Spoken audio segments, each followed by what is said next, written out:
played in a little bit, and then also some more SpaceBourne. Been really enjoying that, so I want to get it back into that. So I don't know.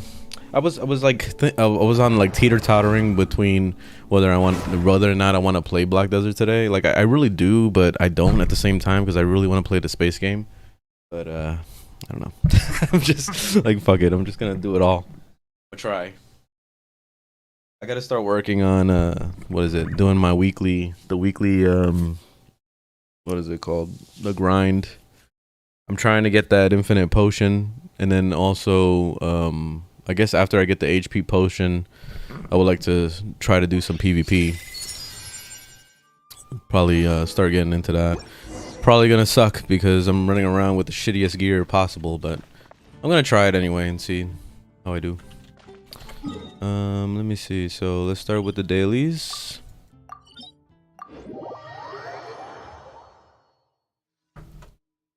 Okay. Oh, this chick again? Shit. Let me guess. You want me to murder another hill troll camp? Let's go.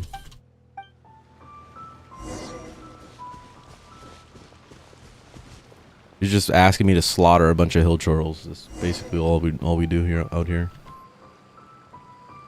Let me make sure I'm good. Okay.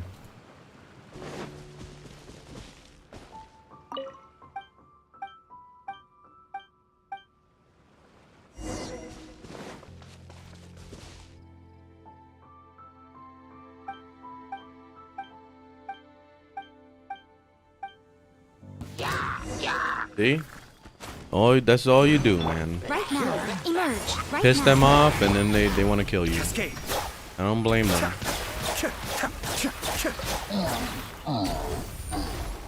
It's your faults.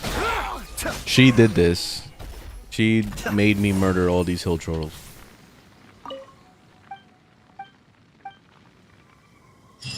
And then she was and then she just skips away like nothing happened. I feel like she's a menace. You know? We're supposed to you know, feel bad for her or think she's cute, but no, man, she's a menace. Behold.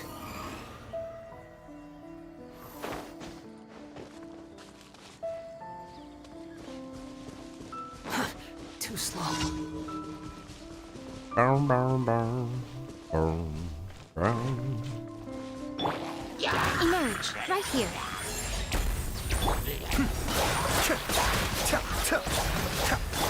Squall and fury.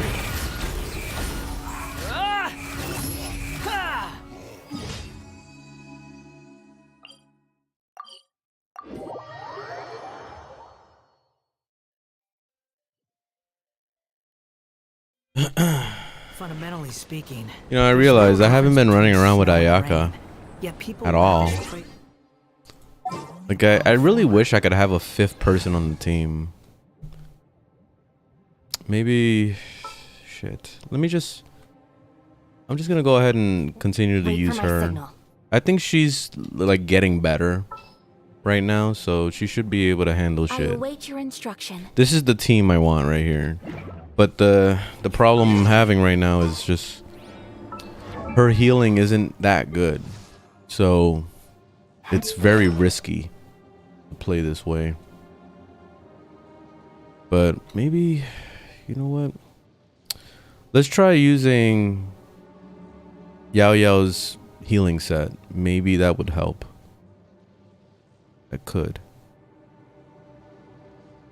Alright, let's see. Let's see. Alright, Yao Yao, let's do a little switcheroo. Just a little bit. Just out of curiosity.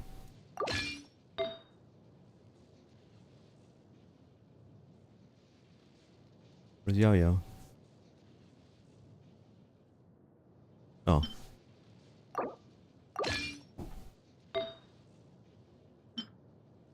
Oops. Shit. I didn't mean to do that.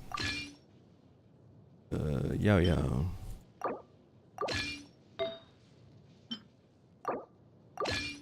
Alright, so now she's running Yao Yao's set. Heals should be better. And then weapon. Still using, okay, I'm using this one. Let's switch it back. Use this one.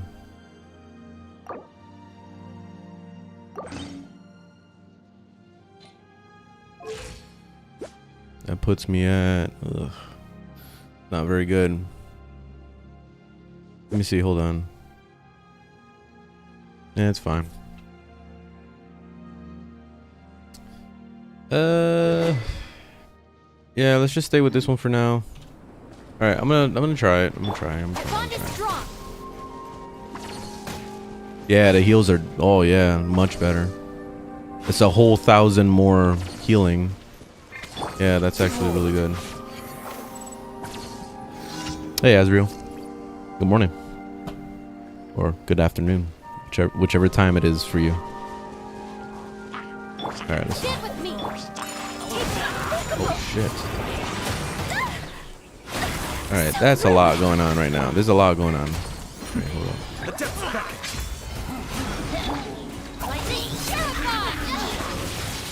Our bond is strong.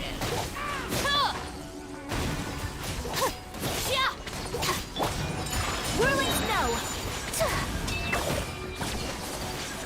Sakura swirl. Time for a swirl. Oh, ice on ice. That's not really gonna work. Oh, there's shitter.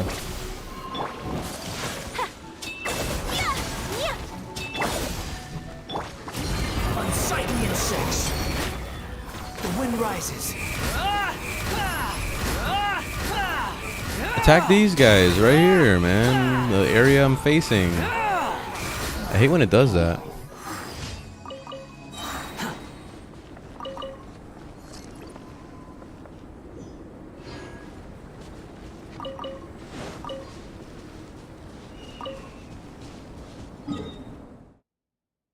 Alia?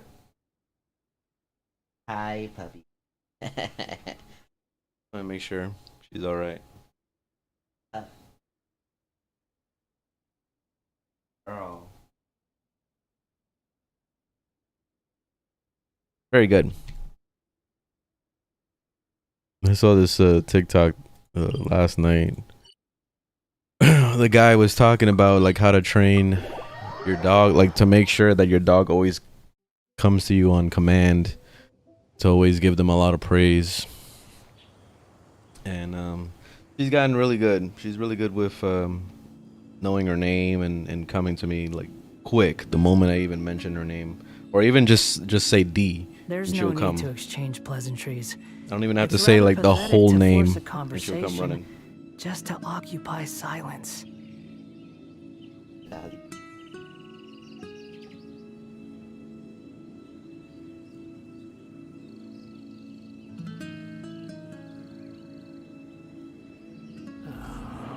Play with your toys. Where am I? What am I doing? You're more of a cat person? The cats are super chill. I'm not really into cats personally, but I don't mind them. They don't bother me. There's a stray cat out here that's super friendly that I like. Well, she's not really stray. She's more like a hybrid. Like, she has a family, but she likes to be outside too. So, yeah, there's that. Embrace the ice.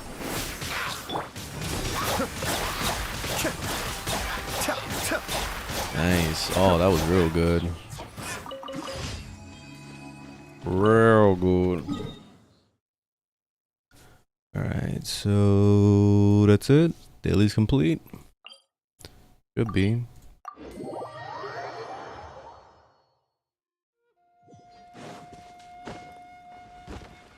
Ad Astra applesauce. Thank you for completing your commissions. Ad Astra applesauce.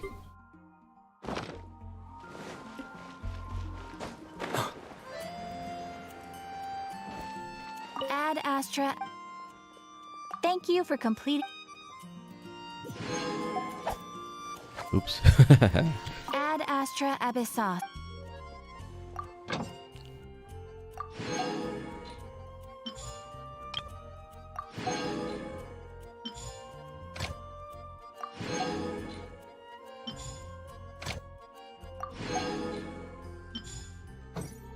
Okay, so now that's done.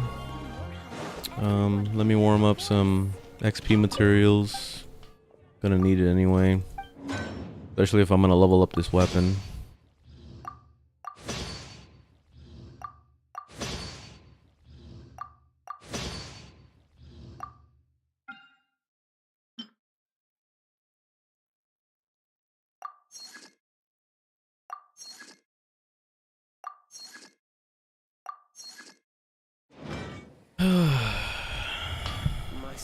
I just got Ayaka with the banner that just came out.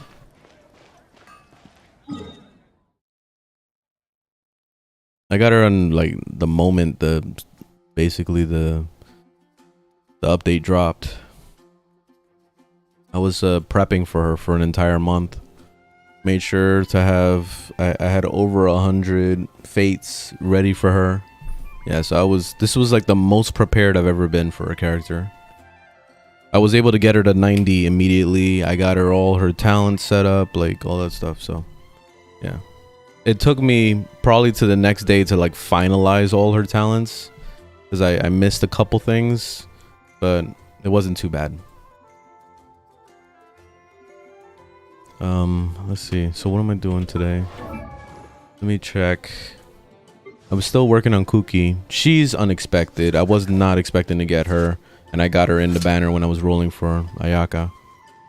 So I'm actually surprised that I was able to get her to 60 no problem.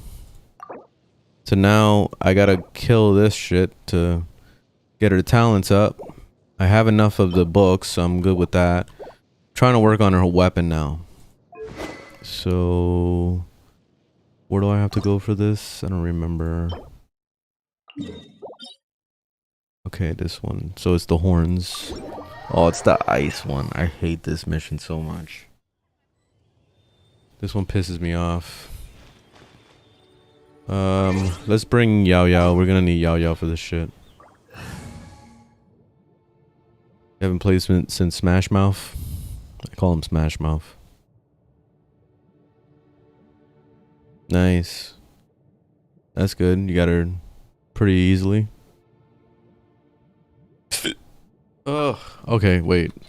We gotta strategize here. So I'm just gonna bring Yao Yao. You know what? I don't know. Let's see how we do here. It can't possibly be that bad, can it?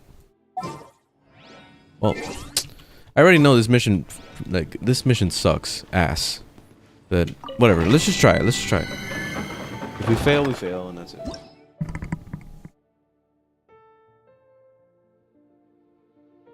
I'm already prepared to have a heart attack with this dungeon.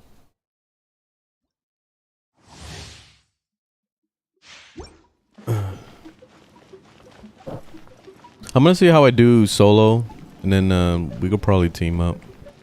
I mainly want to just burn through this as fast as possible. So, oh, okay, it's the water one. All right, this is easy. All right, we're good. We're good. I thought this was the ice one, so I was worried. Yeah, this is not. It's not hard.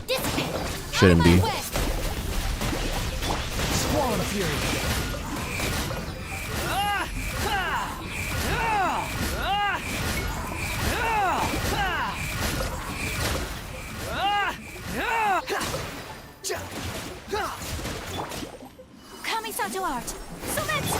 Cry louder. Okay, so now I forgot about this shit.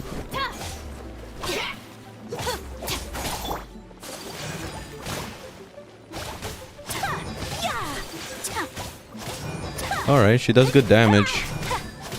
I forgot about the ice. Oh, that's so nice. Be still. Ice is so nice.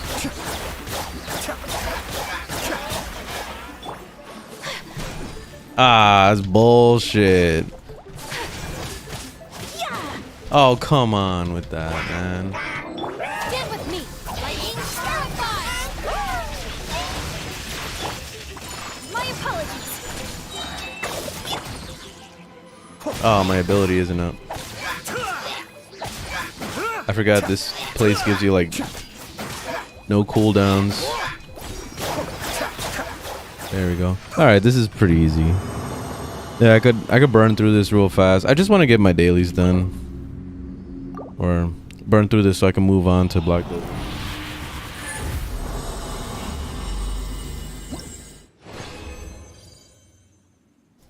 Oh, 2 of them? Nice. That works. What's going on with you, Dali? What's up? What do you want? You messing around with Luna? Huh? You need to go take a shit already? It's kind of early for that, no? Sakura Sure. swirl. Alright, just let me finish this dungeon real quick, okay? I talk to her like she's a human, but I don't know if she really understands. Just give me a couple minutes. Look, I'm finishing this dungeon, and then we'll go out. Wretched vermin. Whirling snow. Oh damn! Look at the cooldown on that. That's ridiculous. Cascade. Nah, I can't. Okay, I was gonna use Hey, hold on. We'll go outside, okay? Just give me a moment. I literally have to kill these abyss mages, and then we'll go outside, okay? Just give me a second. Our bond is strong. Dali, All right. you have to be Launch. patient Out of now. my way. You can't be like that. Hey, you have to relax, pup. Take flight. Embrace the ice. Nice. Oh, this is awesome. Yeah. Ayaka, man. Alright, Dali, we're going. Alright, I'll be right back.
Okay. Basically went out there for no reason.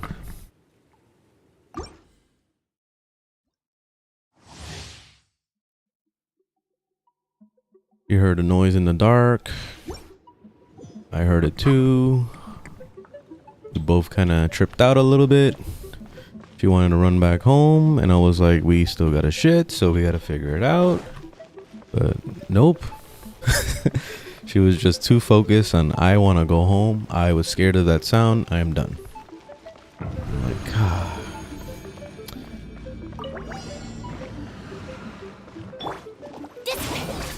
alright, let me heal myself a little bit.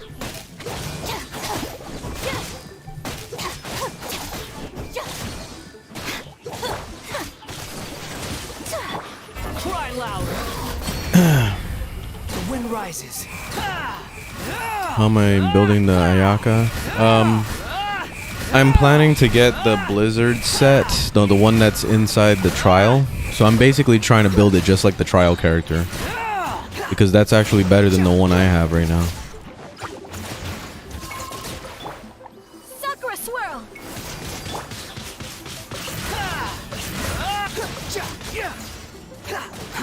Too slow. Stand with me. Oh, what the hell? Look how much damage I took. Whirling snow. Yeah.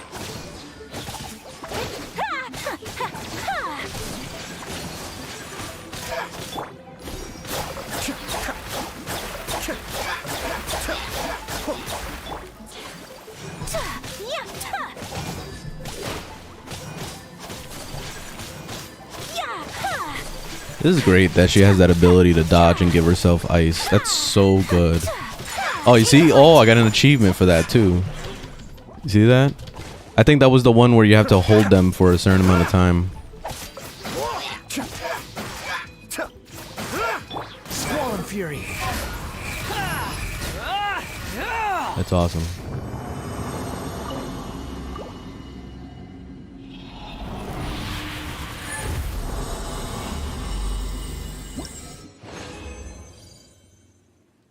I'm not sure if I have to burn through all of this, but whatever. I'll just burn through all the condense. It's fine. And then I have to hunt those stupid creatures.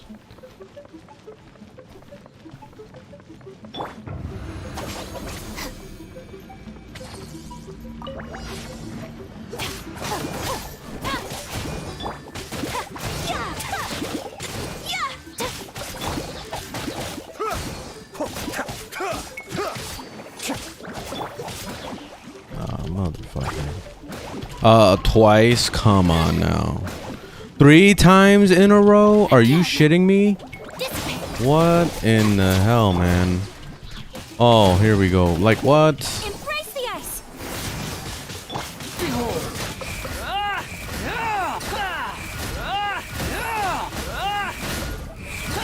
Dude, this is why I love Wanderer. Just destroy shit easily. He barely needs to do anything, he'll destroy stuff.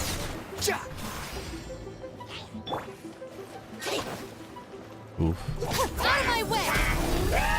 Ah, my heal isn't up.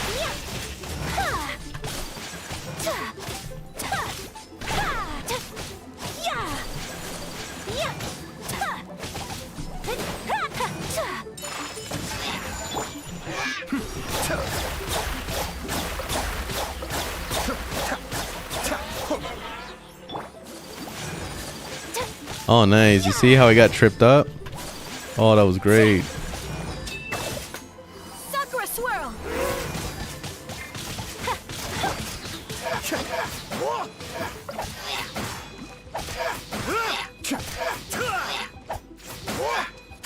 Die, please. Damn. Stand with me.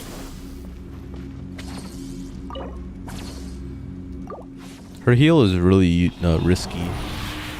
Use. It's not easy at all. Alright, last one.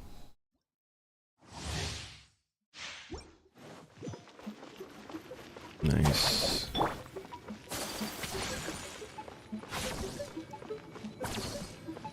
I really wish that her heal, like healed similar to Chi-Chi's. It would have been so much better.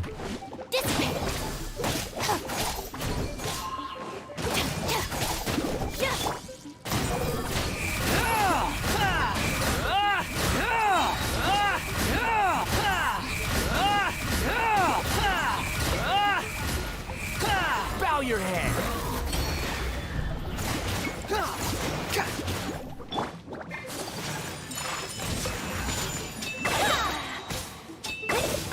Kamisato art. Sometsu.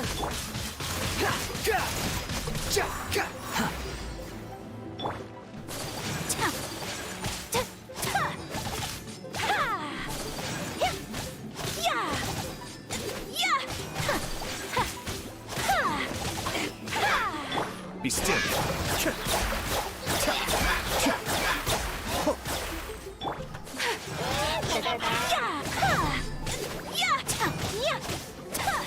Ah, My apologies. no. The wind rises. Yeah, I have Chi-Chi. But I don't want to use her. That's the point. That's why I want Kuki to be Chi-Chi.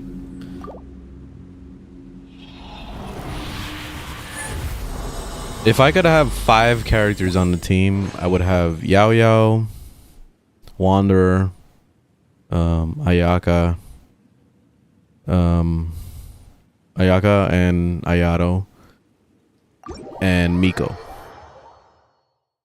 Maybe switch out Miko every once in a blue moon for somebody else. Maybe do Chi-Chi or do like something else. I don't know. But yeah, that would be the ideal team to have 5 people. Especially like Wanderer is basically is my main pretty much. He's taken over as main ever since Klee. Klee was my main for a very long time, and then he became the new main because of his ability to fly. I really love that. And then also, he does extremely high damage. He's probably my best damage person on the team, and he synergizes pretty well with everybody. So as long as somebody presses their ult or does something, Wanderer basically just shuts everything down from there. So he's definitely like my main DPS guy.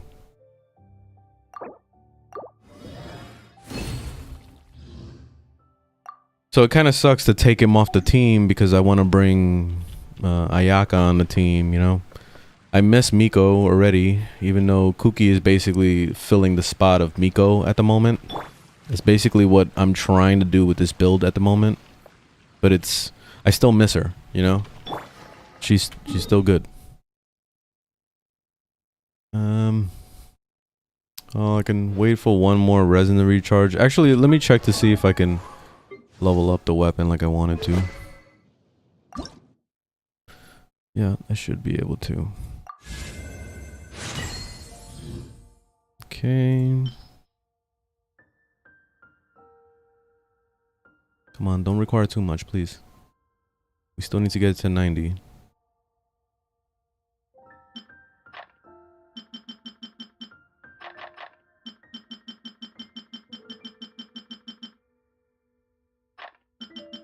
Trying to save as much as possible. There we go. Alright, now I need 3 golds. And then 3 golds and 5 of the thingies.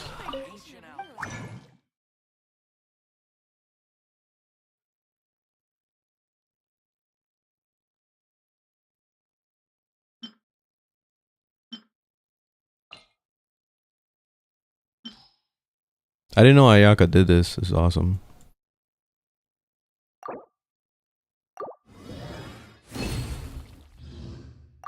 Right. She didn't pull through on that one. Why does it keep changing it to Miko? What the hell?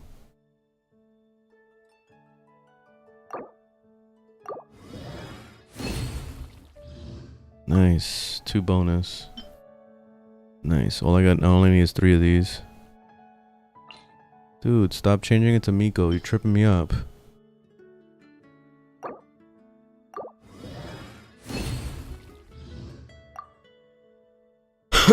Okay, and then I need 5 of the thingamajiggies. Where are the thingamajiggies? There they are. 5 thingamajiggies. Sucrose. Come on, give me some extras. Nice. Alright, now it's ready.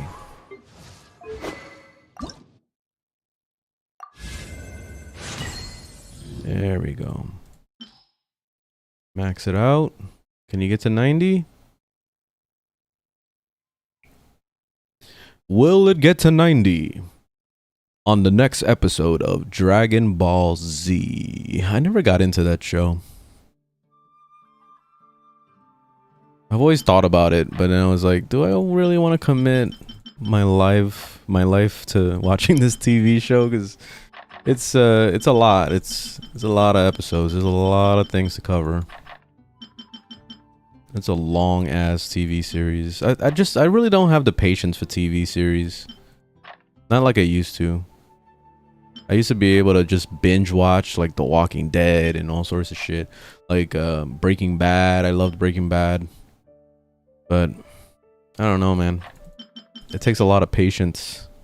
Oh, you did? What you think of Dragon Ball Z? Also Naruto. Naruto and what else? So there's like a ton of anime things. Nice. All right. Level 90. No excuses for it to not do well. And then artifacts. I'm still using that. Okay. I like that she takes off her mask. That's really cool. And she's like, oh, actually, whoa, somebody's gonna see me.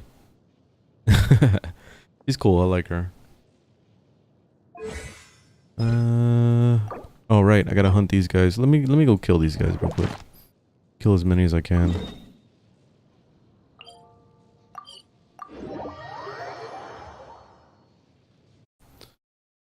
Especially the villains. Greed. Greed is like, what do you mean? Oh, great. Is that what you meant to say? Great? I thought you meant greed.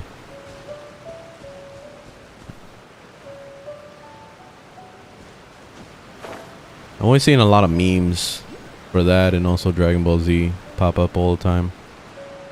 I've always wondered about those shows. My fiance is into anime, but she's more into the like slice of life type shit. She likes dating sims.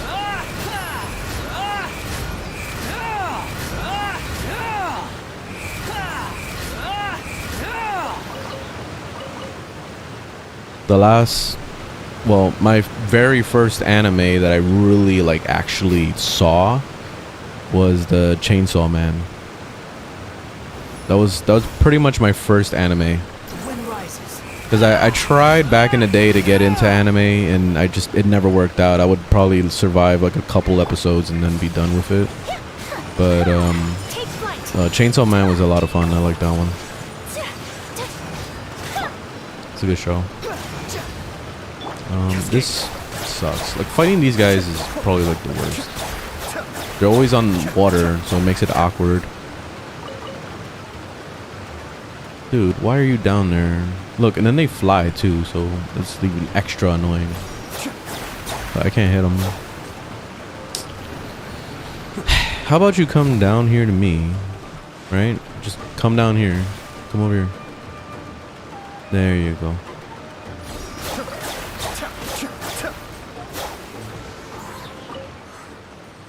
Alright, where's the next one?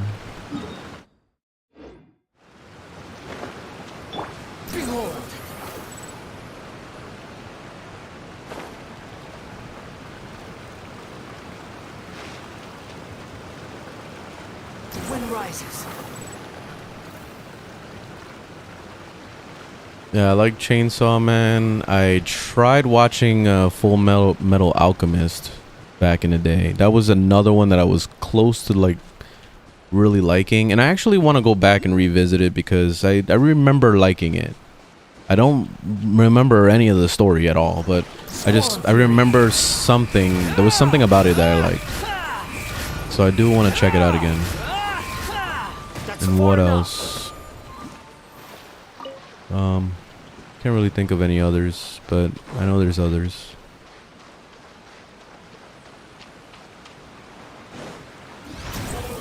Yeah, with the amount of like Asian inspired anime type games that I play, it's actually surprising that I'm not into anime like that. I just the main thing that I really the major appeal with these type of games like Genshin and Black Desert Online and Phantasy Star Online and all those games is that they have an awesome action combat system, and that's something that I've always liked. So ever since the first, Phantasy Star Online on the Dreamcast, that style of action combat is what always interests me to want to play more games like that. Like I was always thinking about, ooh, what's the possibilities of this being better than this one? The future of action combat games and MMOs and all that. Like that's basically the appeal for me. So it's not the art style, it's not the character, it's not all that stuff. That's why Genshin honestly is special to me, because I actually got attached to the way they did storytelling in here, like the characters and the way they actually build stories around each character. That's always been really awesome, and I wish more games would do that. Because then I'll go play a game like, let's say Black Desert Online, for example, and the story is ass in that game. At no point have I ever said, wow, that was an awesome story arc or awesome main quest line or whatever. They all fucking suck. The whole entire thing, just throw out the whole story. Basically, the game is a tap R simulator. You just bash through it until you get through the story, and that's it. You're just over.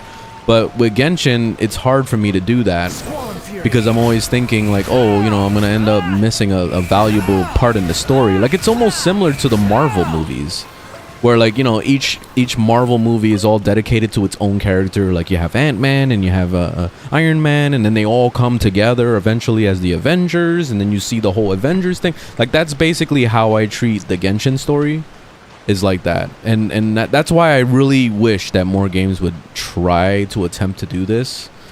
That way, story should be a very important part of a video game, honestly. And that's the main thing that my fiance talks about all the time is, I'll start playing a new game and I'll tell her about it, and she's like, but how is the story though? So that's always the main question from her. So it really is important. Music, story, and gameplay. That's what it is for me. Music is especially important, because if the game didn't have good music or no music, then I lose interest. I really don't want to play it anymore. Phantasy Star Online 2, I really love the music in that, and also in the original game too. I really love the music. So when they started bringing some of the bangers from the first game over to Phantasy Star Online 2, I was like, what? I was invested, because the story sucked in Phantasy Star Online 2. It was ass. There was probably only one story arc that I was like, okay, this I can kind of dig this, but other than that, the whole thing was ass, just like in Black Desert. So I always wrote off Asian games, anything anime inspired type games, to ever have a good story, because I always thought that they would all have a shitty storyline. They will all have poorly translated bullshit stories. But Genshin really changed my mind on that, and it made me look forward to more games like it, and hoping that the story could be just as good or even better, hopefully. Because Genshin has its moments where the story falls off and it's not very good. Lately, I feel like the story's been kind of shitty. That last thing that we just went through, that Winter Bloom or whatever the hell, the Mondstadt story thing that they had for that story arc, that shit sucked. I thought it was the most boring shit ever. And that was the first time that I just bashed SpaceBourne through the whole thing, because I found it to be incredibly boring. But that's the first time ever though, so I can't really complain too much about storytelling in this game. But yeah, I don't know. I think that stuff is important, you know. Oh yeah, I love Dark Souls. And the interesting part about Dark Souls is that it doesn't tell a direct story. You have to kind of figure it out on your own. And, you know, like going back to my original thought, like it better have good gameplay. You know, I always enjoyed Dark Souls series because of the gameplay, because I love the challenge of like every mob is scary. You know, like you don't know what you're getting into when you walk up to the next mob. You see like that samurai out there in the distance. I'm scared of him already. That's how it would be in Dark Souls, at least. You would be scared of that guy because you're like, damn, he looks strong. I don't know about that guy. I'm going to stay away from him, you know? But in Dark Souls, with the storytelling, the way they did it was they did it in a way that there was just like a lot of lore and a lot of things that made you wonder, like what's special about this place, what's special about this character that was dead on the floor and you found like his journal or whatever, or you run across like some mysterious character that's like sitting in the darkness, and then you speak to him and he says like a couple one-liners and you're like, who is that guy though? And that's the appeal with Dark Souls.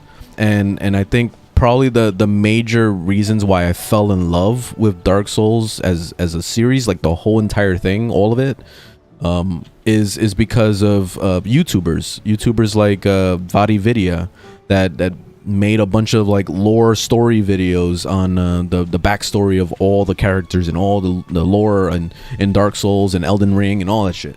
You know, that's the stuff that basically got me really excited, and I was just like always looking forward to seeing what kind of videos he was gonna make next, or other YouTubers. There's a lot of them, but I think he probably does it like the best out of all of them.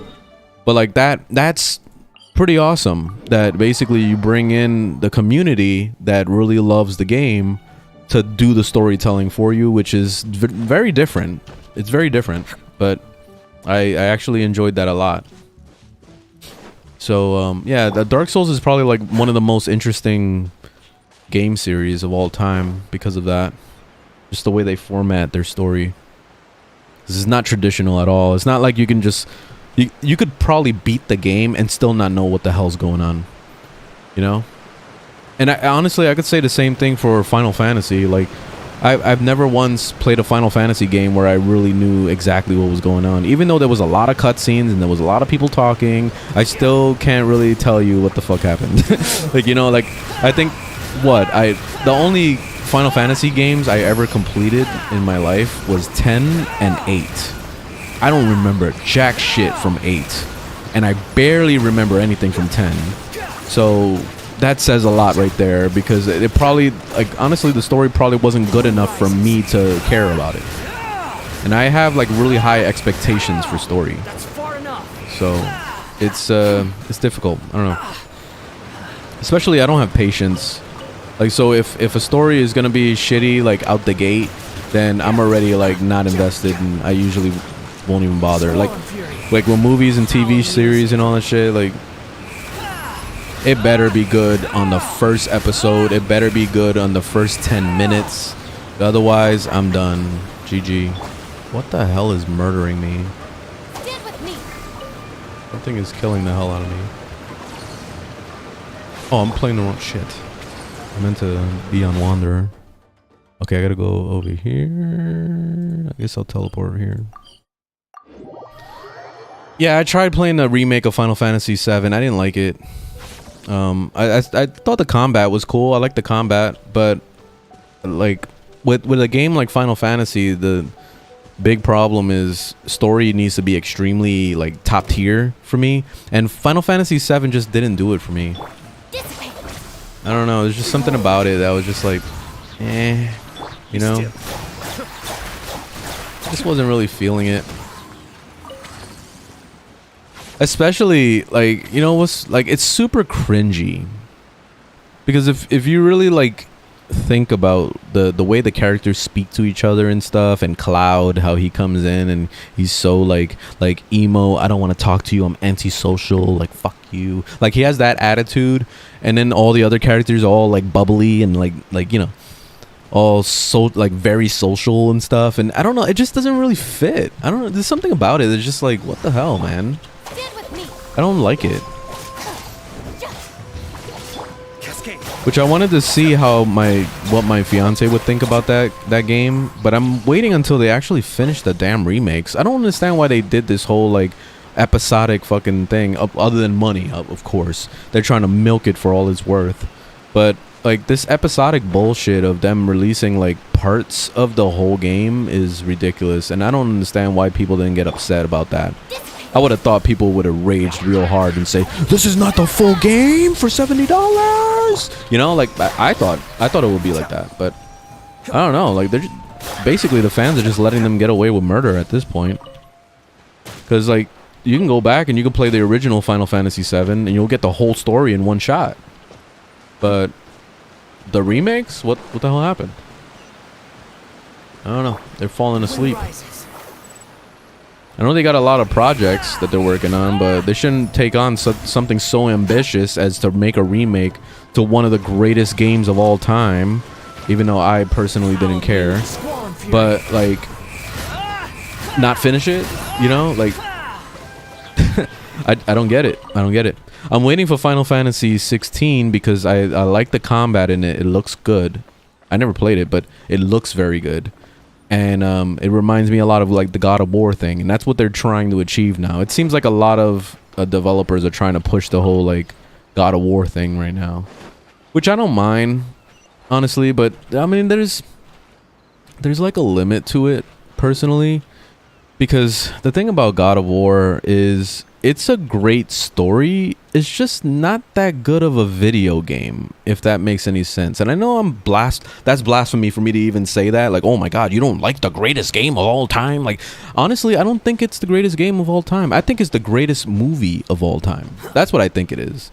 Not even all time. Like, I would just say like it's just the greatest movie, period. Like, it's just a great movie.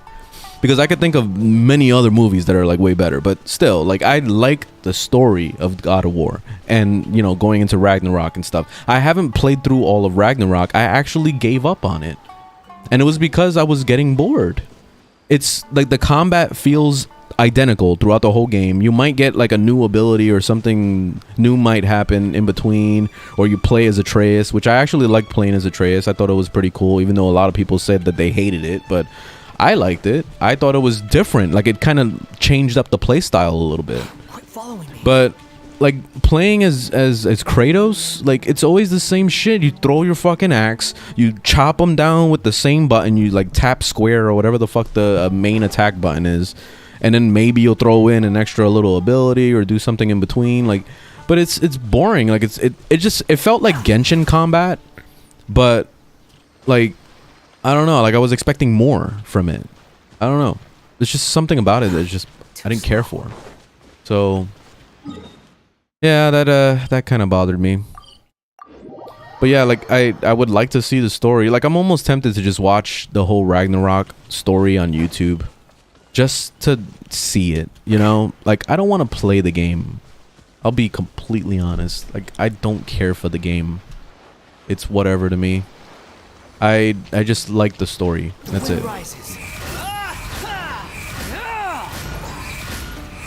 So let's see how Final Fantasy 16 is. Hopefully the story is good, and hopefully the gameplay can back it up, because the major thing I think about when I think of Final Fantasy is I think of having not only a good story but also good RPG elements. So it has to have at least like the good RPG elements, like making builds and like fun new abilities to unlock and all that stuff. Characters also, Aeons, which they're doing Aeons a little different in that one, like where you actually transform into the Aeon, which I think is pretty cool, but my fiance didn't like that because she likes the idea of like summoning the Aeon, and the Aeon being like you know, like it's a special thing that you're bringing out to the field to help you fight, you know? Like she likes that concept way more than what they're currently doing with it. And I don't blame her. Like I see exactly what she means, and I see exactly what she wants out of it. But I could also see how it would be cool to play as the Aeon, you know, at the same time. So I don't know. We'll see how that goes with that. Cause yeah, she was like super turned off on that. Like she immediately was like, "What the fuck? You're playing the Aeon? No, this is stupid." She immediately just didn't even want to care about Final Fantasy 16 anymore at that point. So yeah, and she's a hardcore. She was hardcore Final Fantasy fan. She played through 9 like 7 times. She loved 9. It's probably considered one of the better ones of the entire series, from what I've seen. I never played it, but I've heard a lot of good things about it. Then what else? She also played through 10 and 10-2 a bunch of times. She liked those. She played through 13, even though it was like a love and hate relationship with that one, because she was always bitching about it, but also liked it at the same time. I don't know, like it was just something. She was just all over the place with that one. But I remember her being really frustrated with some of the combat stuff, like especially the whole stagger system. She was really annoyed by.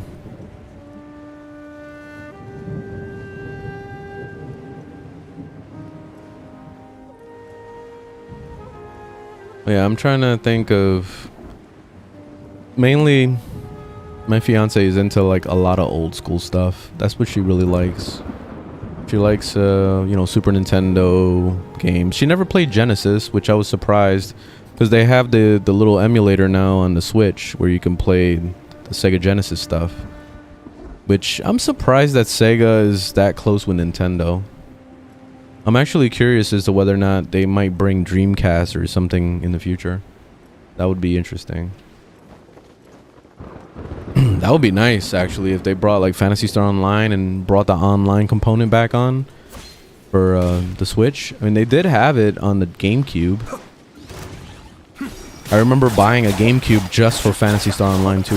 Or Phantasy Star Online, the original. I mean... Imagine being that obsessed with the game. Like I bought Phantasy Star Online on 3 different consoles as it kept moving, because I bought it on the Dreamcast, loved the hell out of it, played the shit like crazy, and then the Dreamcast died, and I moved to the GameCube as a temporary solution. And then it came out on the, what's it called? Came out on the Xbox, the original Xbox. Remember playing it on that. Then I think that was it from there. I stopped with with Phantasy Star. Yeah, that was a hell of a journey. Jumping from console to console just to play one game. And then having to remake all my characters and redo all my builds and all that stuff, like, pfft, I have way too much patience.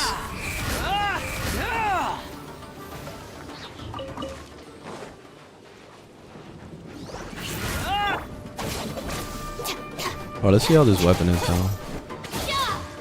Okay, yeah, I see the heal. All right, not bad.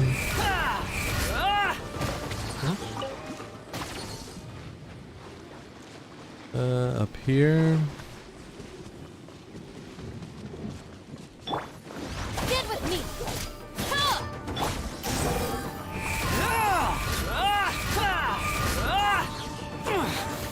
Bastard.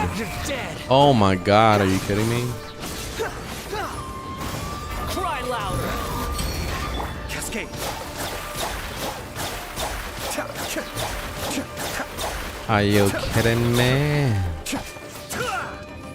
Die, please. Thank you. I don't really play Ayaka as much as I thought I would. I don't know why. Like, she's not really pulling her weight like I thought she would. I like her a lot. A blade embraces its duty, as a jeweler cherishes their gems. Right. She's right about that. But I don't know. This is something I gotta change my build. That's for sure. Because I'm using this set right now. The what's it called? The Shogun set. But this is like a temporary filler until I get the Blizzard set rolling. which I'm gonna be working on it this week. Now that I finish Cookie, I can move on. Actually, where's she at right now with talents? Because it shouldn't need too much. Come on, please be done. Please be done. Please be done. Oh yes, we're done. Oh, all right. So basically, getting all this shit to 10 is gonna be a different episode, obviously. So I'll keep farming those little things. But yes, all right. So Cookie's done. Now artifacts, I'm gonna have to figure out what I want to do with her build. But right now, I'm just using Yao Yao's set, which is the healing one. What's this? Elemental skill or burst, increase healing received by all members. Okay, so that actually is pretty nice. Healing bonus. Yeah, she's running a healing set, so it's good. I kind of wish my crit damage was higher. I would probably try to do that eventually. So now I'm gonna go back into focusing on Ayaka now and try to get that Blizzard set. I only have like one piece so far that looks decent, so it's gonna be a while until I can get everything I want.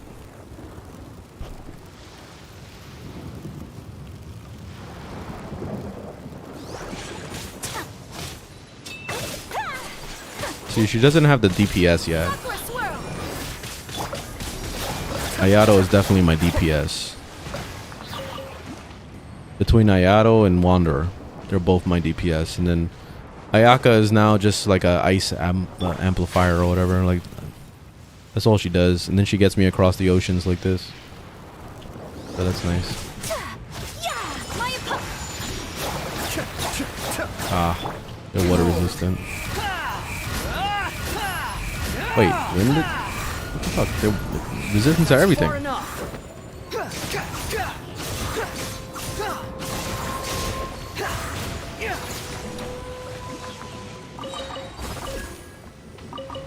Okay.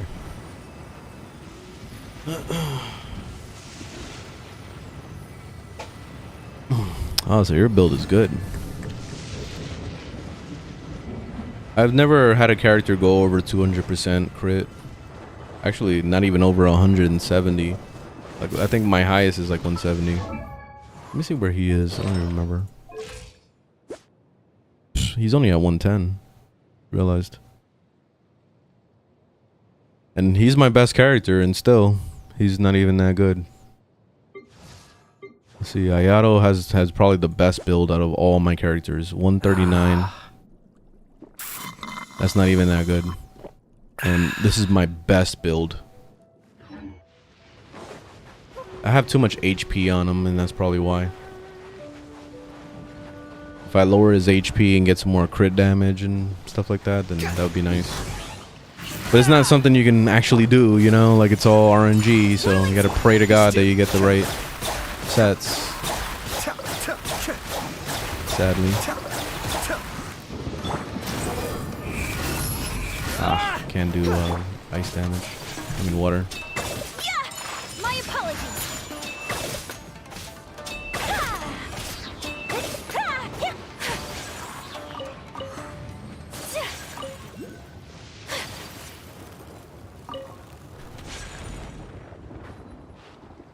Best is the Luke.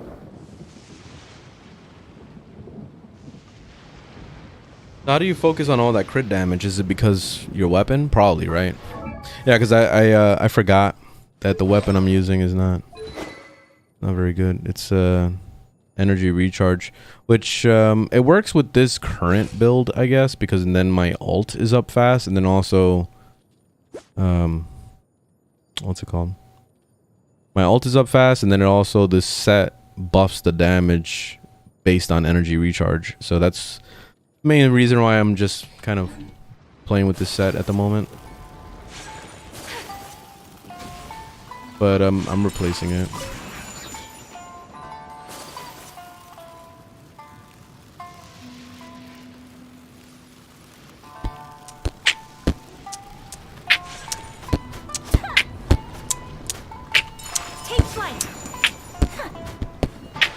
Oops, I didn't mean to do that. No. Alright, alright, I think I'm done with this shit. Let me go make another condense.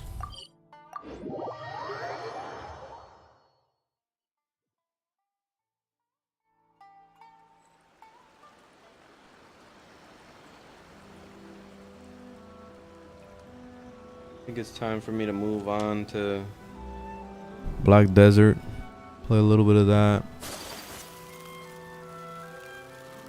I'll save the artifact grind for tomorrow. I was gonna do some, but I'll just wait. There we go. I got 3 of those. All right, let me see. Any other shit that I gotta do?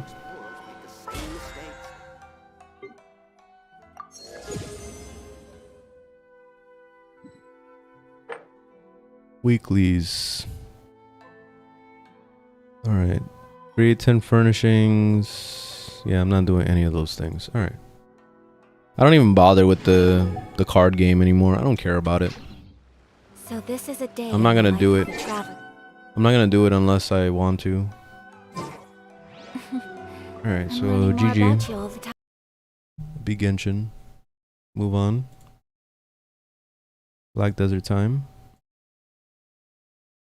I'm gonna stop at the bathroom, take a little bathroom break. Maybe make a little breakfast.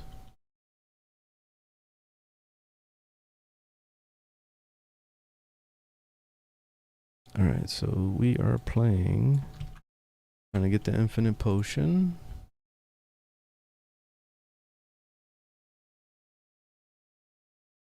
Black Des.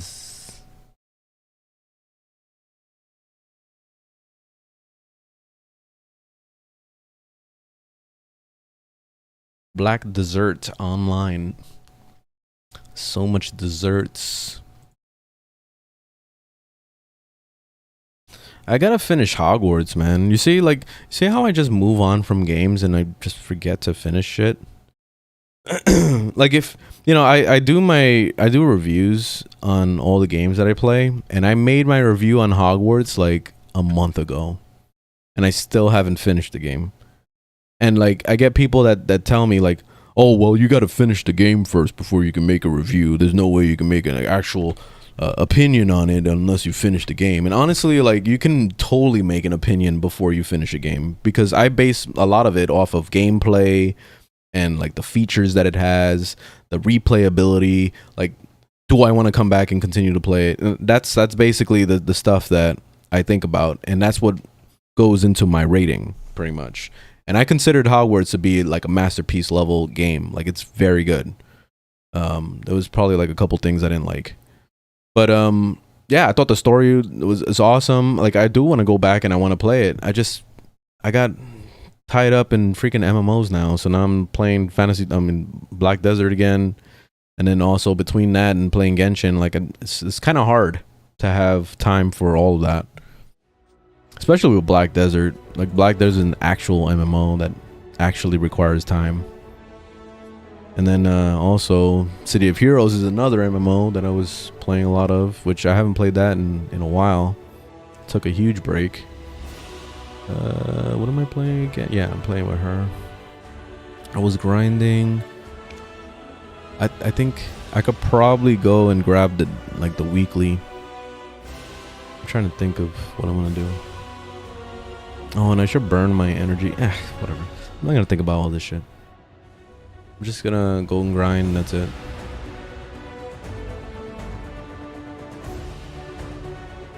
I really like that space game too, so I want to play more of that. All right. Let's see. So.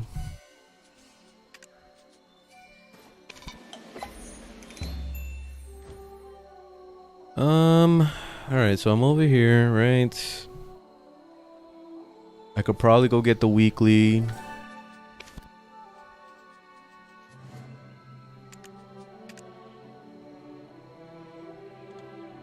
That's why I haven't been farming either in this game, because I don't want to end up whatchamacallit. Oh, look at all these days I can collect. See that? That's fucking awesome. I wish Genshin would do shit like this. Oh, I forgot I'm on this XP scroll still. Shit. Alright, let me just grind for an hour. I'll grind for the 40 minutes and I'm gonna play that space game. So let me continue. Actually, do I still have the XP scroll popped? Yeah, I do. Alright, let's go. I forgot I'm still running this XP scroll. Alright, let's do it. Let's do the grind. I was attempting to grind a little bit and then I took a break to do something else.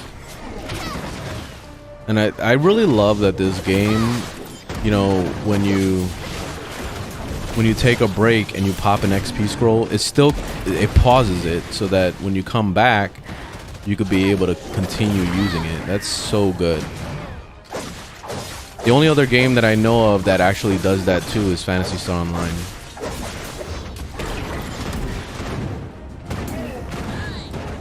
Oh, what's that? Wait, hold on. I think that's one of the things. Oh, out of 100. Damn it. That's one of the pieces though. That's one of the pieces for the XP potion. I thought that was the big one, the big boy. I was hoping it was. Somebody has a tent set up here, so maybe somebody's out here grinding too.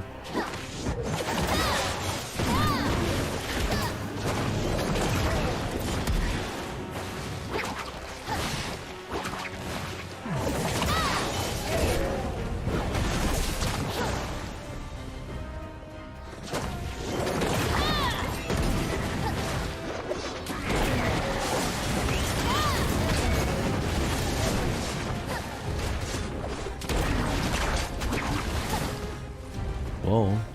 I mean, I didn't mean to go that far.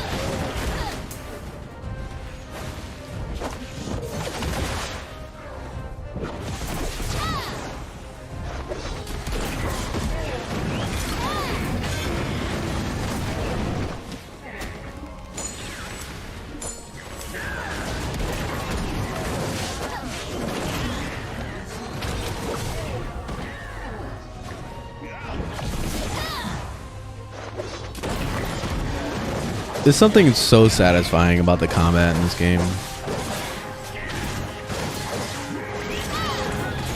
Combat is so enjoyable.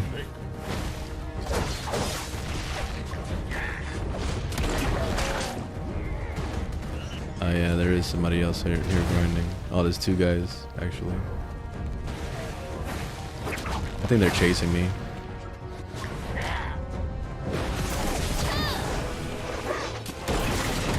Let's see.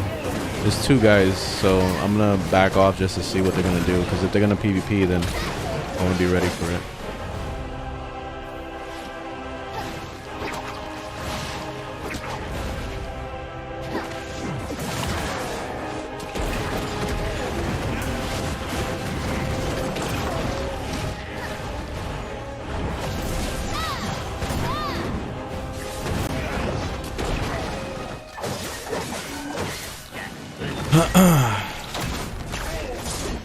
Shit, I didn't mean to pop my ult.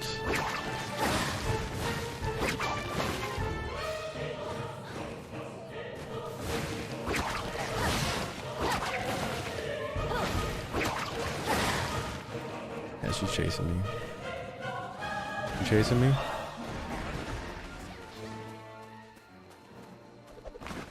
Watching them.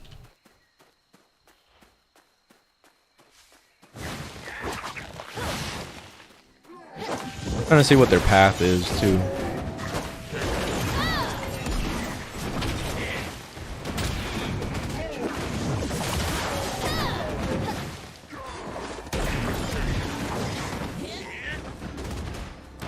They keep coming around this way though, so it's like bothering me.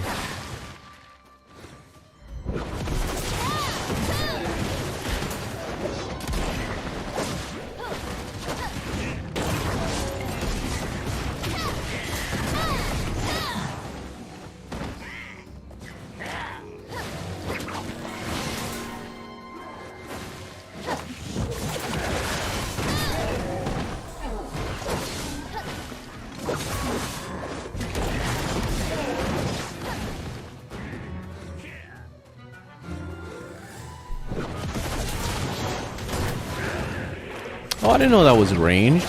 This whole time I thought this was a melee attack. Like the first time I seen it actually working. That's why I really like this class a lot. It's probably my favorite. Because I like the style of it. It's so good.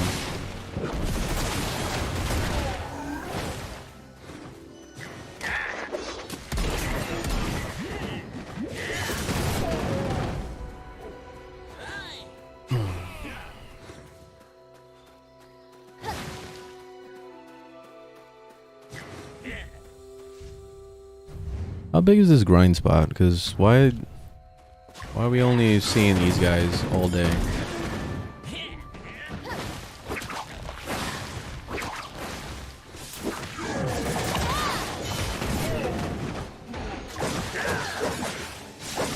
Usually the grind spots are pretty big too, so this feels like they're trying to push me out.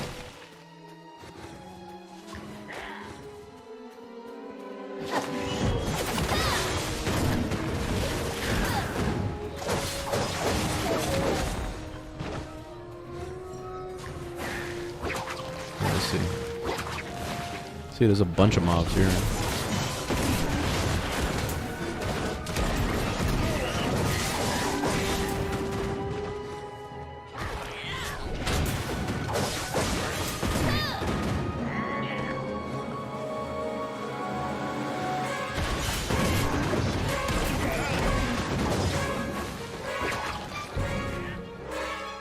Horror music.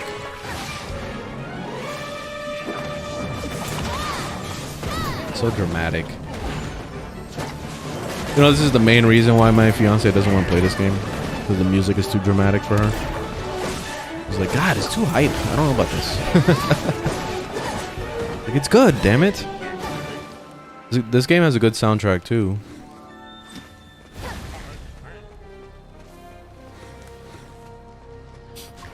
There's not really much out here.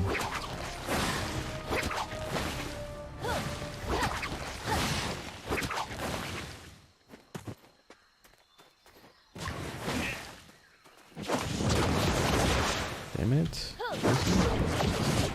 There we go.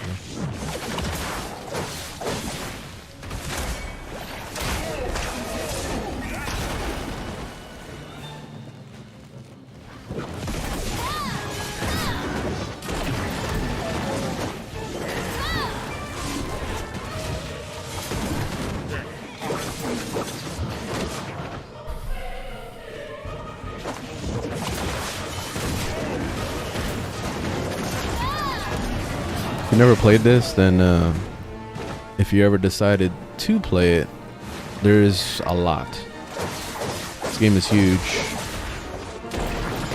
There's so many different ways you can play it. 'Cause it's not just about combat. You could just life skill all day. So you could decide that you want to be a farmer, or you want to be a hunter, or anything. Like anything you can think of. You can sail the seas and be a pirate. You can freaking be a fisherman all your life. Like, you can literally do anything. This game lets you play any character you want.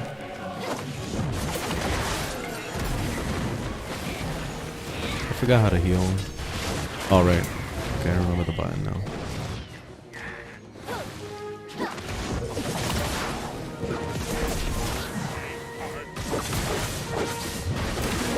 That's the heal right there.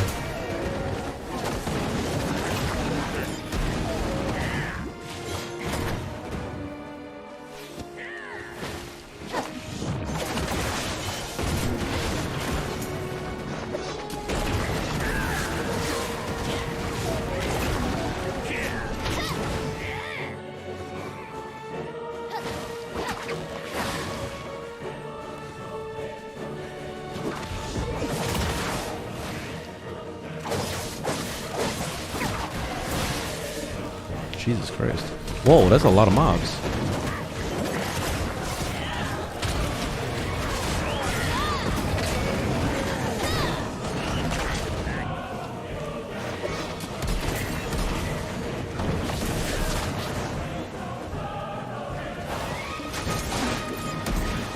Ah, shit.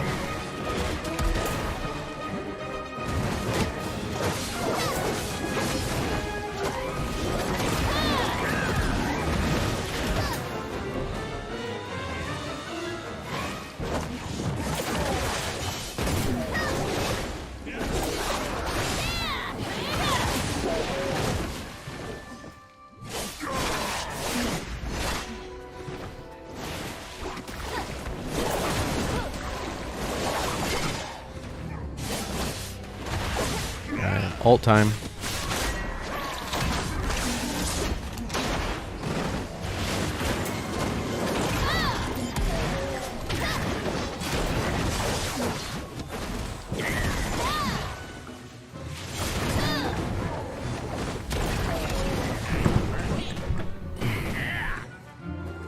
Very good.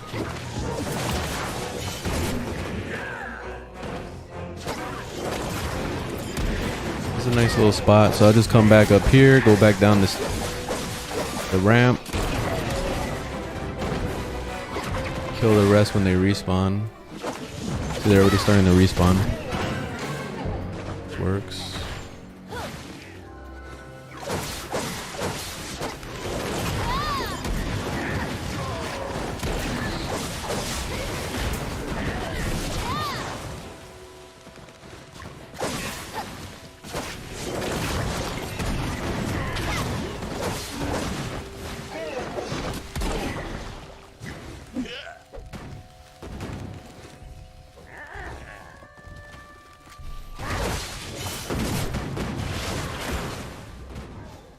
What? He didn't die, he reset.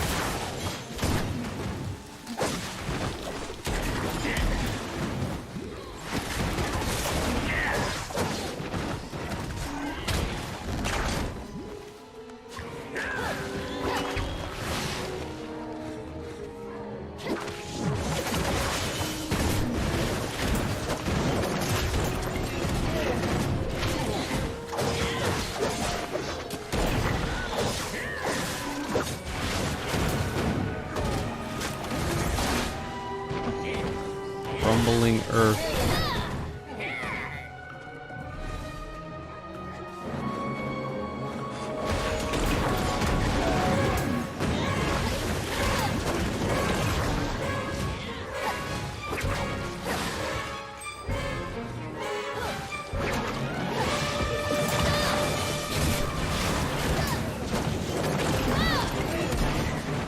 Nice.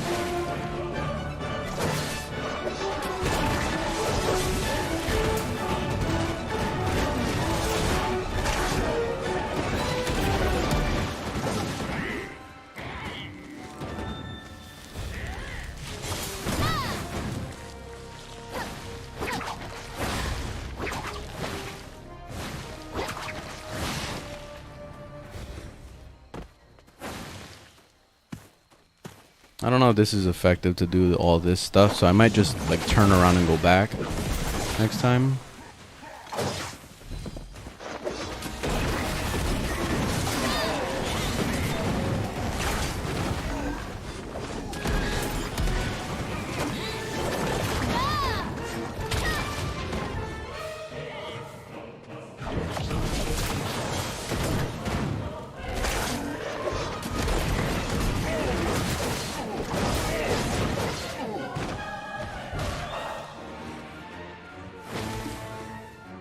The heck? He said try again. I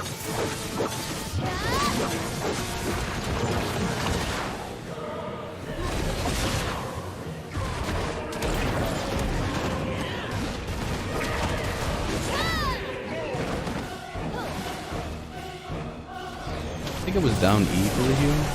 Oh no. Shift E. That's the heal. Okay. Forgot how to play this character. I'm like trying to like relearn how to play it as I'm playing it.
Yeah, she's a pirate.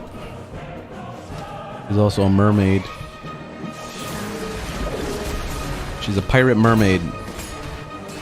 If it's what you would think. She's a badass. Like, this is definitely my favorite class in the game.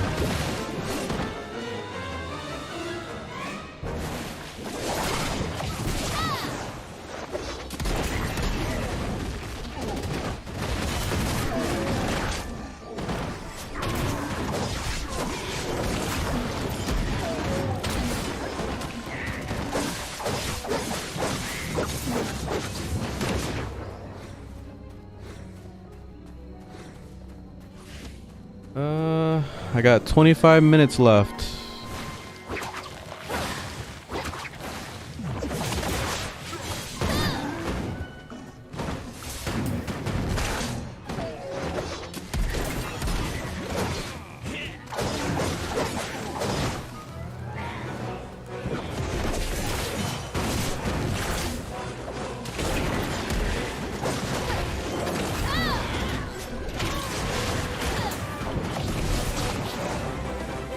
Getting like dark.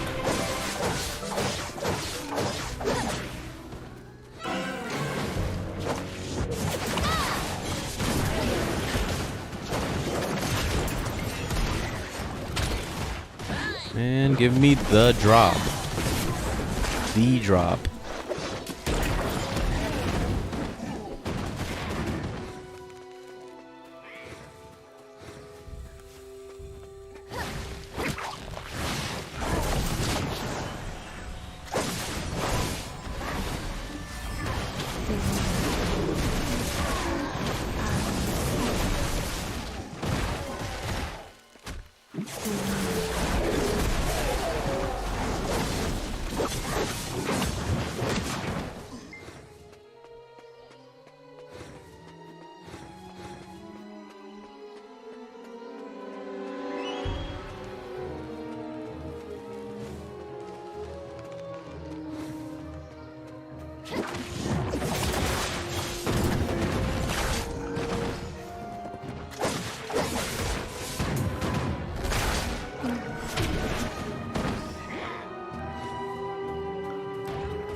Oh, I'm getting exhausted. Why? Not in the game, in real life. I used to be able to be up no problem, but now, like, the past couple days, I've been exhausted in the morning.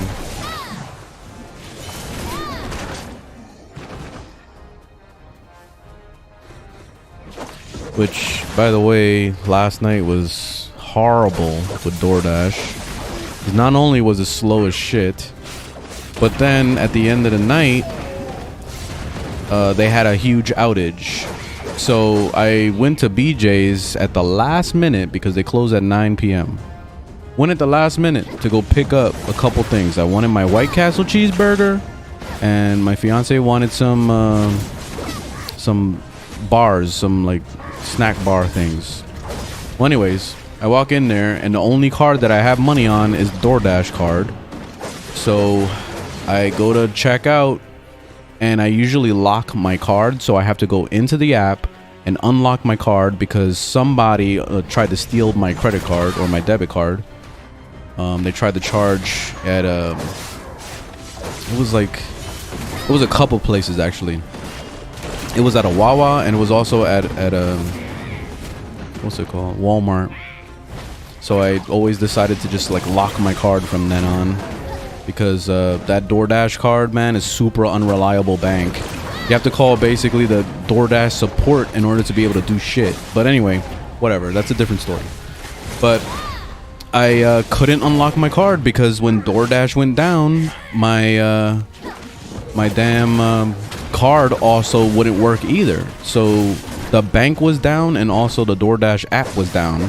So to top it all off, you know, when I ended my dash, they didn't even pay me for the night. So I didn't get paid the money I was supposed to get paid for working, on top of not being able to access my money. So that was like the shittiest night ever, man. So I had to walk out empty-handed, couldn't buy my freaking White Castle, and that's the only thing I wanted at the end of the night. And nope, couldn't do that. Shit fucking sucks, man. This is why, you know, I play video games so much. Like this is how I de-stress away from my life. That's why, you know, when I get really upset about Genshin and all that stuff, and you know, I'm really upset about the grind and how slow it is to level and all that shit, and it's because, you know, in my life I'm just incredibly depressed every single day because I know I have a shitty fucking job. And I'm trying really hard to get an actual decent job, like, because I don't want just any old random fucking job out in the street, because any random job is paying like $12 an hour. Like there's no way I could possibly survive on that. I already can't survive on DoorDash. So like to get a shitty job and to bust my ass in a job that I know is not gonna pay me well, it's just like it's like basically just kill me, man. Just fucking kill me. Like, no, man, I'm not doing it. So basically, like, my whole life, man, I'm just so fucking depressed every single day, worrying about what bill I'm gonna be able to pay next and all this stuff. And you know, video games is the only thing that makes me feel any better in my life. You know, that, and obviously my family, being able to have my fiance, have my puppy, and that's it. But how am I gonna support them if I can't even fucking get DoorDash to pay me right, or pay me at all, because I still haven't got paid yet after that outage. So now I'm probably gonna have to go and talk to support about this whole bullshit, stay on the phone with them for like an hour just for them to tell me, oh, there's nothing we can do about it, because there's always like these people from India and stuff that are on the phone lines, and it's just like, and they never know what the fuck they're doing ever.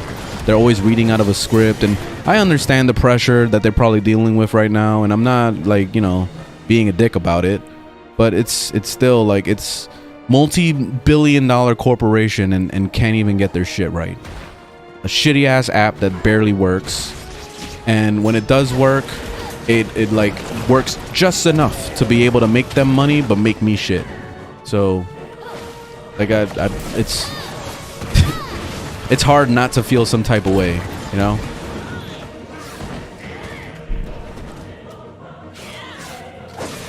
Don't have BJ's or Walmart? Well, I guess you're lucky.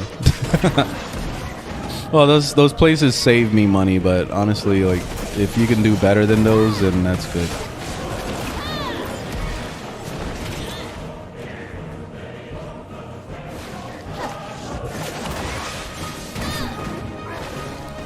Anyway, sometimes I like to just vent and just talk about the current situation of my life right now, but you know, I try not to bring people down in the process. You know, I know not everybody's going through this. I know there's a lot of people going through some stuff.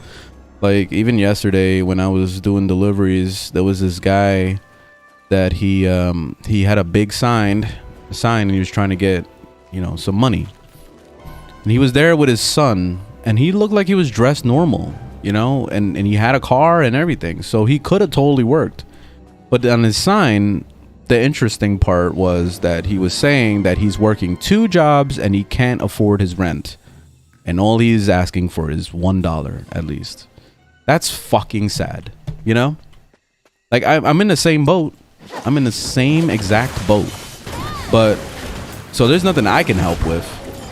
But it's still really shitty to think that we live, or at least I live, in a country that values itself as one of the richest countries in the entire world and tries to act like we're the shit, when in reality this is the shittiest fucking country on earth, because they can't take care of their fucking people. Oh, like, we can't even get healthcare. We like simple healthcare. Like, not even a couple days ago, my fiance was really stressing out because her tooth was hurting her a lot, and she's just going through the motion, just living through it. And she's like, maybe next month I'll get my bonus at work and I'll be able to go to the dentist and get my tooth fixed, because like she just started this job and she didn't know if her health insurance was going to kick in. And when she went to the doctor to go check it out, they wanted her to pay $10,000 to get what is it? I forgot the name of it. The fucking root canal. They wanted a root canal.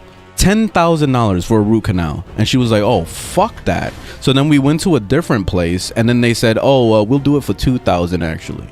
And it was like, oh, well, that's better than $10,000, but it's still, we don't have money. So like, no, we can't even pay the $2,000. So yeah, so we're twiddling our thumbs. She's about to cry and she's like freaking out, and you know, she's just in pain. So like, what do? She called her job and checked to see like about the insurance and when does it kick in or whatever, and apparently she was already available with her health insurance, so that actually worked out. So when she went to the doctor, they had to do the checkup, right? And the checkup was $60. So that was money out of our own pocket to pay the $60 for this you know, just the checkup thing, to make sure that they could do the x-ray so they could see what's the tooth that's messed up, you know. And you know how messed up that is, to pay $60 just to check to see if you have a problem, you know. But anyway, the you know what's the really sad part about this that really like fucked us both up is that we went in there, or she went in there, she was like upset about it, and you know, she was upset with the fact that her insurance, you know, she didn't have the insurance because at the time she didn't know. And the lady at the front desk that checked her in and all that stuff, she actually paid the $60 for us so that we can get that checkup. That's, you know, I'm really grateful for that. Like, she's awesome for doing that, but also that's sad as fuck, man. Because it's like, I wish I could be able to afford this shit, but at the same time, it's like why can't America actually support their people? You know? Like, what fucking third world country are we living in that we can't even get health care? A simple basic necessity. That, and also rent. Rent is fucking crazy right now. Like, my rent is $1,300, right? And this is up $300 over the last couple years. Like, ever since COVID, you know, COVID went through the shit and it was bad and whatever. And then like the year after that, I had a decent job. She had a decent job, and we were going to try our best to push and move out of this fucking piece of shit apartment that we're in right now. And it didn't work out. We ended up both losing our jobs, both not being able to like do the thing that we wanted to do, which was move out fast, because I put in a 6-month lease, which made the rent like $300 more than it should have been, because I should have been paying $1,000 rent right now. But then inflation hit, and then they decided to raise the rent to be the medium of being $1,300. So now for everybody it's $1,300 unless you already had the 15-month lease. So we basically fucked ourselves over for thinking that we could move out of here.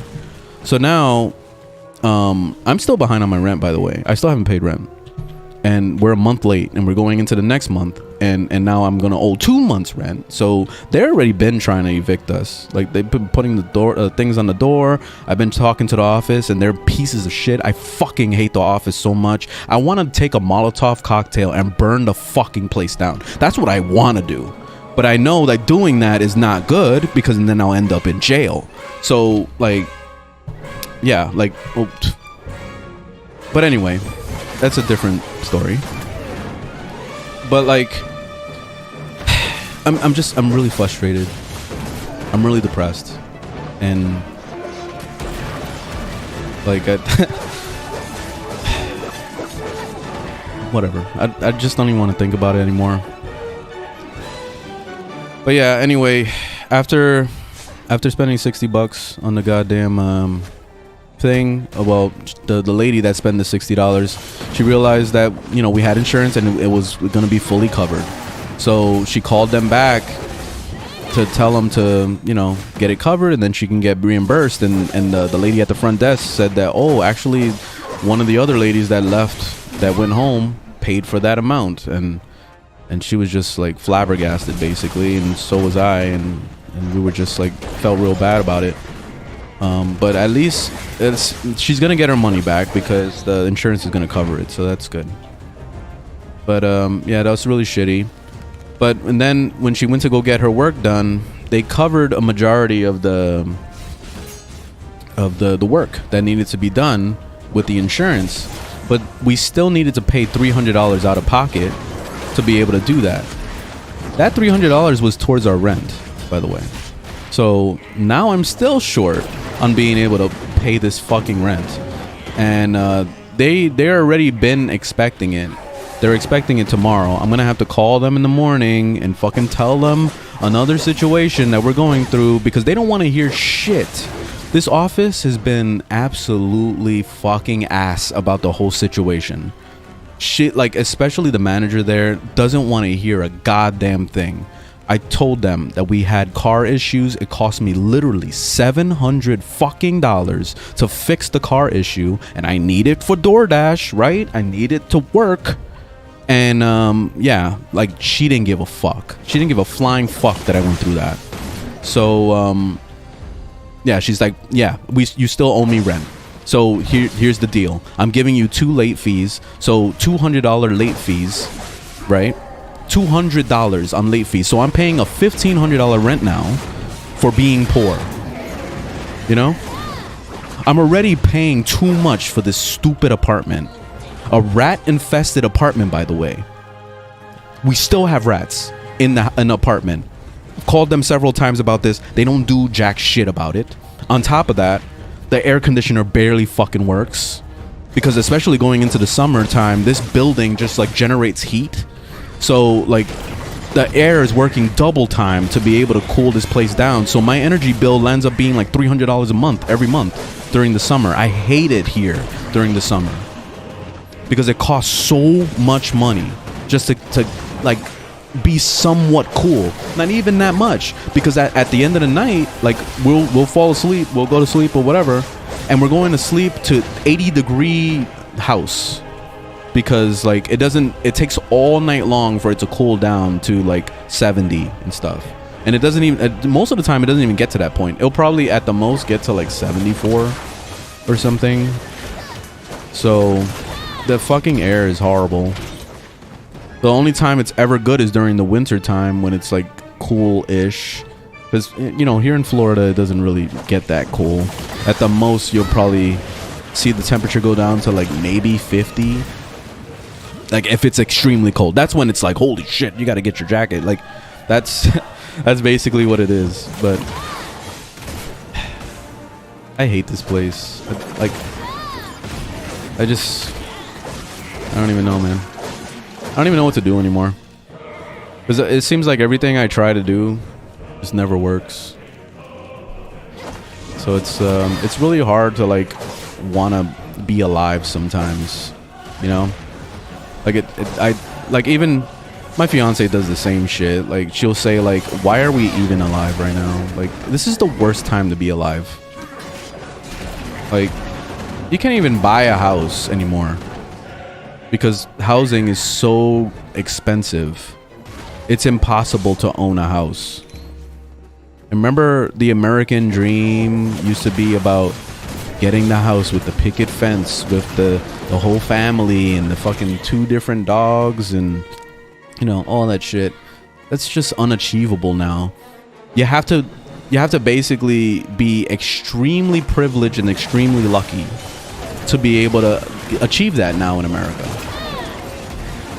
Because like for the normal person that's coming up from from nothing like we are to like working up the corporate ladder and doing all that, which working up the corporate ladder is nearly impossible now. My fiance has been working on trying to get working up the ladder for so many years. She finally became like an assistant manager after all these years. Last year she was a manager of a supermarket, so she finally made it to the thing that she wanted. That only lasted for about like, I don't know, 8 months until they decided to lay her off because they couldn't have it in the budget. It was too expensive. She was too expensive, and that was asking for bare minimum $50,000 a year. Too expensive, right? We're gonna pretend $50,000 is too expensive. Like, even when she was making that money, we were still living paycheck to paycheck. So now, like, I used to think back when I was a kid that being a manager was like, you know, the top level. Like, I used to believe that when you're a manager, like, you're balling, like you're making money, like you're doing really well for yourself. You got a house, you got a car, you got this, you got, like, that's basically the lifestyle. But no, it definitely is not. Especially if you're working in the food service industry, anything entry level-y, like, it's bad. It's not good. So unless you're in tech or something and you're making like 60 to plus thousand a year, then no, you're gonna be fucking poor. So like, pretty much like the minimum wage out here at this current moment in time should be like 70,000 a year. That should be the bare minimum at this point, because that's how it is. That's how bad it is with inflation. That's how bad it is with anything. Like, you can't even like save money anymore. Like, I haven't saved money in like, I don't know, 5 years. I don't even know what a savings account is. It's impossible. Literally, like, every single check goes to something. I get paid and it's like, woohoo! Oh no, never mind, it's not mine. That goes to the light bill. That goes to the phone bill. That goes to the electricity, whatever. Like, it goes to something. Like, my money doesn't belong to me. My money belongs to every corporation but me. You know? And I can't pay myself. I've seen all these videos about like, oh, you need to pay yourself first. So you take at least like $20 and you put it up. I don't even have $20. I don't even have $20. So like, I can't even invest or do any of the things that I want to do. I'm smart with that stuff. I know I can do it if I had the money, but no. What money? Like, what money? Like, dude, like, I'm really flabbergasted by the, like, how this country is run. You know, and I voted for Biden for no fucking reason, because he's doing jack shit. He's doing nothing at all. He's done nothing. What, hug babies and try to pretend that that he's doing positive work out here? He's not doing shit. It, like, things were actually better when Trump was here. Even though Trump was like still a scary time, honestly. Like, I was actually scared during Trump time, because that's when racism was really starting to show its face. Like it was bad before, but like, I feel like racism really came out when Trump came into power. Like, that was like, holy shit. Like, it was getting real scary. So, like, at least during that time, things were okay. But like, now with Biden, like, nothing has changed.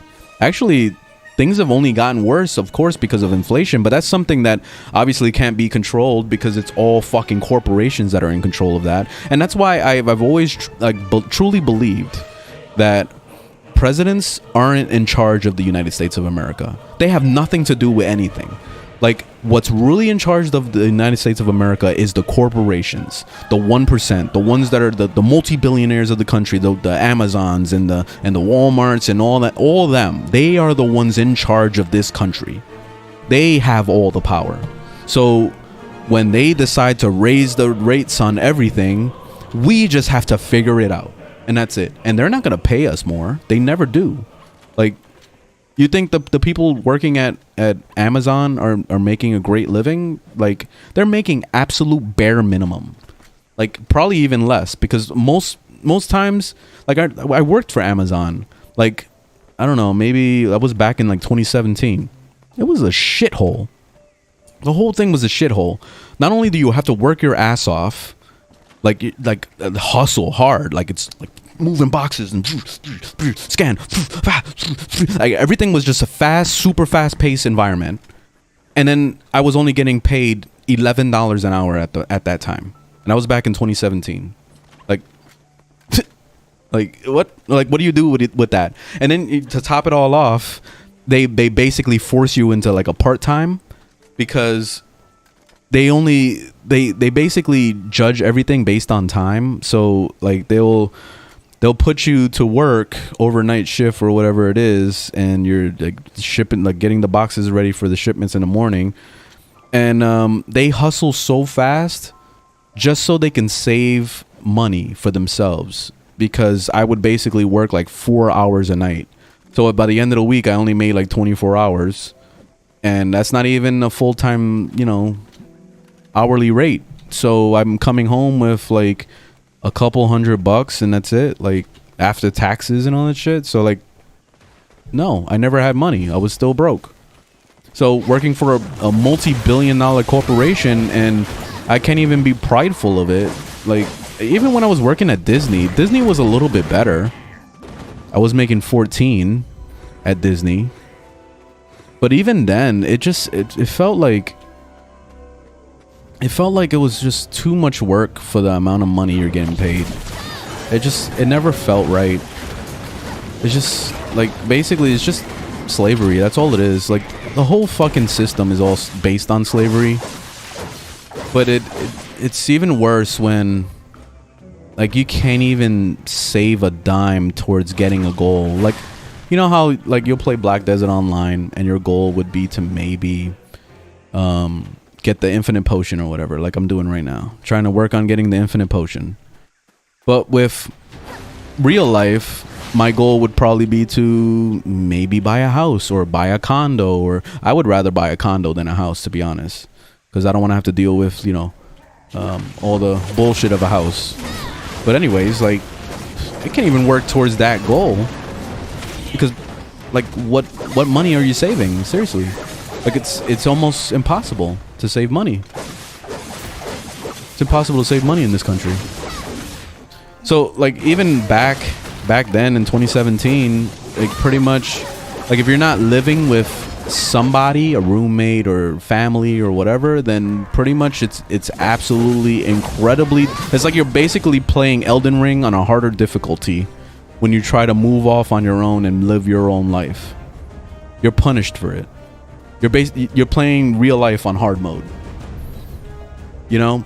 Like, so that's why, word of advice to anybody that is able to do this: live with your family as long as you possibly can. If you live with your parents, your mom, your dad, whatever, stay living with them, work a job, take that money, save it, learn about investing, learn about the stock market, learn about investing into like your own business, do something with that money you're saving.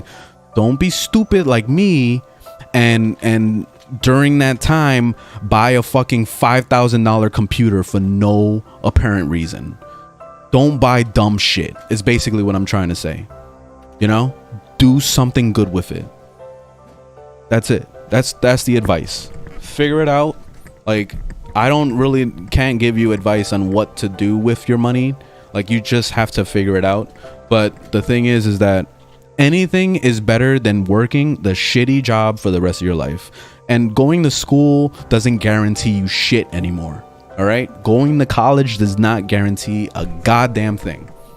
So you can go to college and you can get a freaking $100,000 loan, and then you don't get the job, and you're sitting there on Indeed for like months trying to find a job, or any other website. It doesn't have to be only Indeed. There's a lot of them.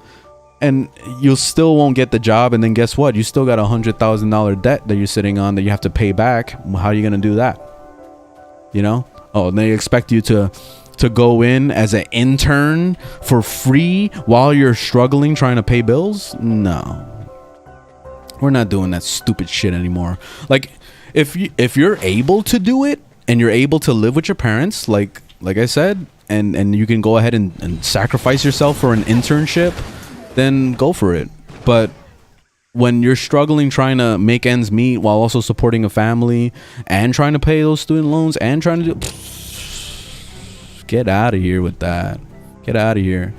Because, you know, that's the excuse that they always say all the time is like, oh, well, you need to get a better education if you want to get paid better. And it's like, why do I need to get an education just to have like a normal living wage? Like, just to be able to live. You know, and I'm not even asking for too much. All I'm asking is to be able to at least save maybe like a couple $100 at the end of a month, you know, after working. That's it. So I could take that, put it in an actual savings account, you know, so I can stockpile that money a little bit, so then I can be able to do something positive with it, like I was mentioning. Like, that's all I want. Like, I'm very simple. I don't need a lot of shit. Like, shit, I can survive on peanut butter jelly sandwiches and freaking iced tea for the rest of my life if I wanted to. It's not healthy, but like, I could totally do that. I'm fine with that as long as I could take some money and save it. But I'm already doing that, basically trying to survive on shitty fucking food, but not even paying my bills. Like, even going and buying a jar of peanut butter is already breaking the bank for me. That's how it's been lately. Like yesterday when I wanted to buy the White Castle burgers, that was $11.59 for the thing at BJ's. And it's a bunch of burgers, like 25 burgers or whatever. So that's a good deal, honestly. But even that is breaking the bank for me to spend that much money on that. So like, I think about it, I'm like, do I really want to spend that much on this luxury food? Because it's not even like, it's not a necessary thing. Like, I don't need it to survive. I want it because I just want it, you know. So like, that's the stuff I think about all the time. And I'm sorry to put you guys through this rant, but like, I'm just speaking the truth of what's happening here in the United States of America. It's fucking shitty. It's a shitty country. Stay away from it. Don't even bother with this piece of shit country. And yeah, like, it's only gonna get worse from here, by the way, because they already announced a war that's gonna happen between us and fucking China and Russia. They're already preparing for it. So I saw already like some news things showing basically the general and stuff talking about like how they need the money to you know, fund the military and all that shit. They're spending almost $1 trillion on war efforts right now. And meanwhile, I'm about to be homeless along with like tons of other people. And yeah, we're just gonna go to war, sure. Yeah, might as well. You know what? Just nuke the whole fucking country. Might as well. Like, I'm waiting for China to just nuke this shit so it can be over, so I can be done. And that's it. It can be over. You know, just let me know when this is gonna happen beforehand, so I don't have to work and I can just like play my game, hang out with my fiance, hang out with my dog, and just like at least like finish off the final days basically until we get fucking nuked. And that's it. That's all. That's all I'm asking for. Can we get that bare minimum, Biden? That's it. That's all I'm asking. Like, you haven't done jack shit for us, so like at least be able to do that for us. Just let us know when we're gonna get murdered, and that's it.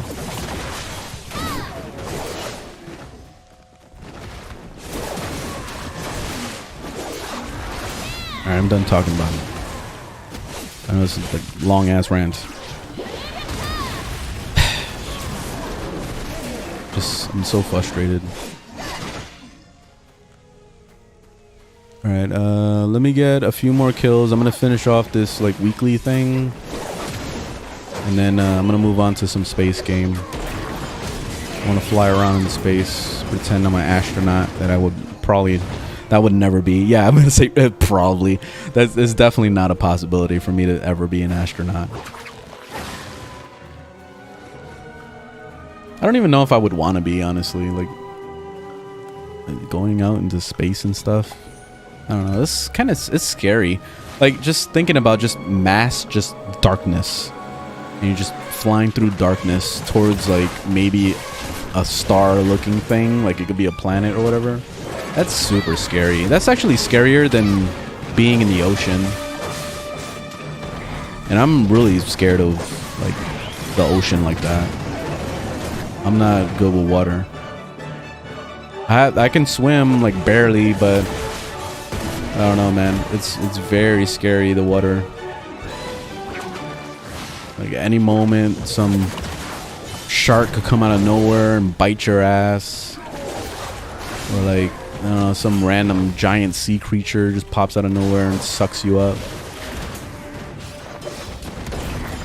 It's scary down there.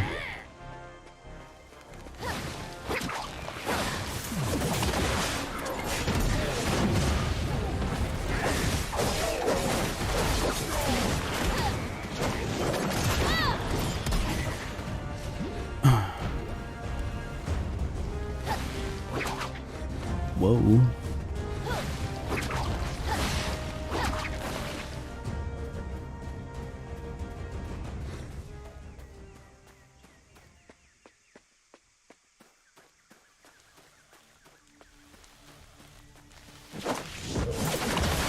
You know what's the thing though about what you said, Azriel? The 1,500 a year. Is they try to pretend like it's not in the budget for them to pay like a, you know, a good wage, just so Bezos can go to space, to another fucking planet or whatever. You know, that's why. Because he wants to be able to afford building a shuttle to go to another planet so he can leave this piece of shit. He can leave this piece of shit world. Like, he just wants to get the fuck out of here. He knows the world is about to die. That's why Elon and him, like, they're all trying to figure out how to get out of here. They're done with this shithole. It's just, it's really ridiculous that, like, the actual people working at Amazon are the ones that are supporting him to be able to do that. All it takes, literally, is for everyone that's fed up and just upset and tired of his bullshit to just not come to work. Either just quit, not come to work, or just fucking protest. You know, they're trying to get unionized. There's a lot of people trying to unionize the Amazon all over the entire country. So it's happening. There's people actually trying. But it always falls back to the same problem. I gotta pay my rent. I gotta pay my bills. Like, why the fuck am I gonna just literally up and quit a job? I need my job to be able to survive. And yeah, these people are right. And you know, the saddest part is that it wasn't until COVID happened that we were all at home and a lot of people were on unemployment, including myself. I was on unemployment. We were getting nice checks and we were able to just kind of just chill. That's when everybody finally started waking up. And I noticed that the mindset started changing and people started to realize that our jobs fucking suck. And we're just dealing with this bullshit. And that's it. And yeah, it's not good. It's not good to live like this. They've been getting away with this bullshit for so long, and on top of it, like, the amount of money that everybody's being paid is just lower and lower every single year. We're not getting pay raises. We're always getting lower pay.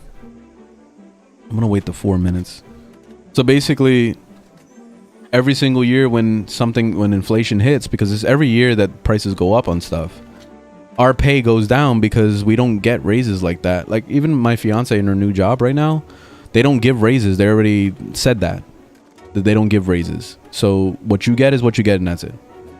So pretty much your only other option is to go out and get another job.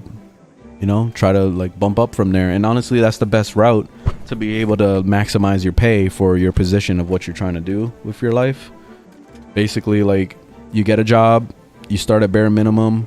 You don't work up the corporate ladder. You just look for another job. So basically, you get your experience, and then you move on to the next job, and that one's paying you a little bit more, right? And that's it. That's the upgrade.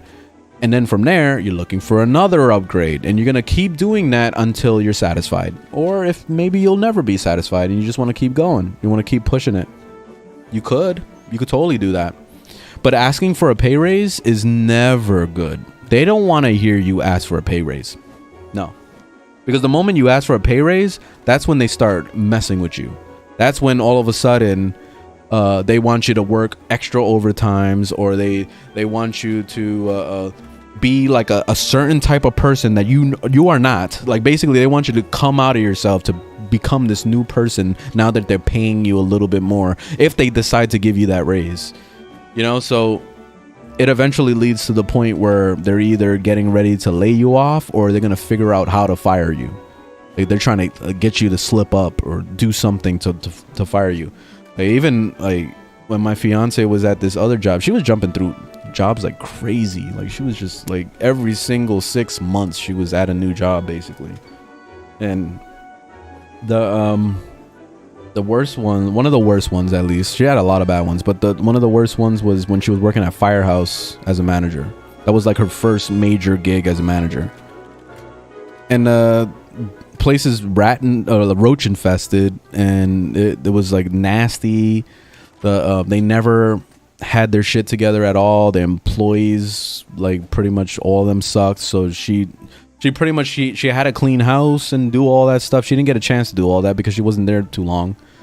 This was just before COVID hit, and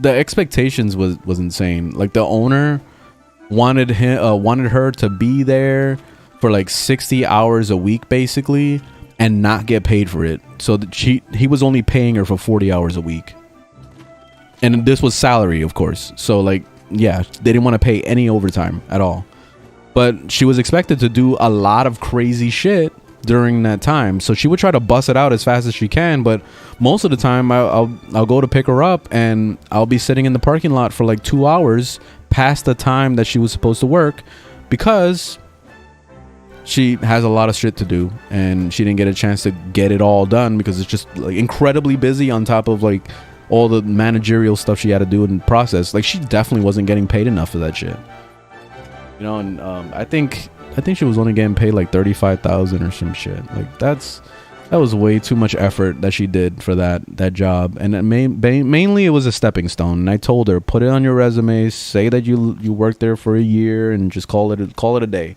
She was only there for probably like 6 months or something. But still, like, she got plenty of experience. She knew exactly what she was doing, so she definitely knew how to do the job. But yeah, the place was a shithole. The main reason why she got fired from her job, and we think about it today and we go, damn, that was a lawsuit. She was speaking to another manager that was from a different store, and the manager from the other store mentioned that she was getting paid like $12 an hour basically to be a manager of that place. And my fiance was like, wait, hold up, I'm getting paid more than you right now because I'm getting this much. And then she like but she did it in a nice way. It wasn't like an insult or anything. It was just to let her know, like, bro, you're getting fucking ripped off. You should either move to another company or some shit. Like, she didn't tell her what to do or whatever. And she said, look, I mean, just don't tell the owner about this, because, you know, I could get in trouble for this. Well, short story with that, she ended up going to the owner and telling the owner and being real angry about it and saying that I don't get paid enough, and I heard that blah blah blah this. And yeah, so my fiance got fired from that job, and I was like literally a month before COVID like really truly hit, and they started like telling people to stay at home. So it worked out. It was perfect timing. But yeah, she got laid off because of it for speaking about her pay. And that honestly is a lawsuit. She could have sued for that, because it's not against the law to talk about how much you get paid. They make it seem that way, and they try to threaten you with stuff. But yeah, we could have had a lawsuit. We didn't even think about it. We just thought that it was not normal to speak about your pay. She was just trying to be nice. She was trying to be nice and she got fucked over, like always. She's always being nice and getting fucked over. So, like, I've told her a million times, stop being nice. Like, you have to just be a dick like everybody else, because it seems like being an asshole is the only way to, like, move up in this country. Sadly. So, yeah, it's pretty shitty. Pretty shitty. That's why I don't recommend living during this time. I definitely, like, if you're alive, then you got to deal with it. But if you're planning to bring a child into this world, I highly don't recommend it unless you are making good money. Because if you're able to make some decent money and you're able to afford to have a child and to have savings and all that shit, then go for it, I guess. You know, but it's still, nothing is ever guaranteed in life. You could have a nice career and you could have been, like, you know, seniored into something and worked there for 10 years. You never know when the company might, like, out of nowhere lay you off, because that's how they work. Like, even my stepfather, when he was working at this company for a long time in Manhattan, he was doing pretty good. And out of nowhere, after like fucking 10 years, pretty much, it was the same thing. Like, they just laid him off. And that's it. They were just like, we had to make cuts and we're sorry. And that's it. Boom. And he's out in the street, you know? That's it. So that's fucked up, man. To dedicate your whole life to something and then that's it. Then you have nothing to show for it. You know? What? Just something on your resume? And you can pray to God that you get another job, which it took forever for my stepfather to finally get a job in the same position. Like, he was out for a long time. So it was difficult, like, especially since he didn't have a degree or anything. He got in there through word of mouth, basically. He had a friend that got him into the business. So he had all this experience for this tech job, but he didn't have the actual credentials for it, and didn't have a high school diploma either. So, like, had no, like, school stuff at all on his thing. So that was a huge red flag to every single corporation he applied for. They didn't want to have anything to do with him. They assumed that he was an idiot. And you know, it's so ridiculous that we even go by that metric of, like, you need to go to school in order to, like, know stuff. Like, that's bullshit too. Because, like, look at, like, even with what I do, I'm a video editor, right? I'm here on YouTube, fucking doing content all the time. I'm always doing shit. I don't have a degree with what I do, but I do it, you know, and I know how to do it sometimes even better than people that do have degrees. But I apply for every single position that I've ever seen on Indeed and all sorts of other websites, and I get rejected from every single one of those because I don't have a degree in video editing. And it's like, come on, I have literal experience. Like, you see it.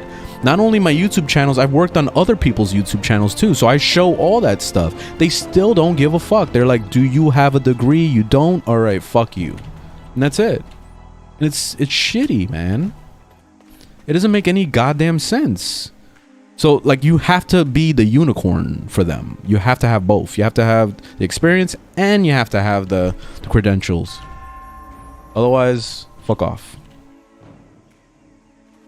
So yeah, whatever. All right, let me go play space game. I'm gonna stop thinking about all this stuff. Yeah, I wanted to burn my energy, but it's whatever. I mean, I guess I could real quick. Let me do it fast.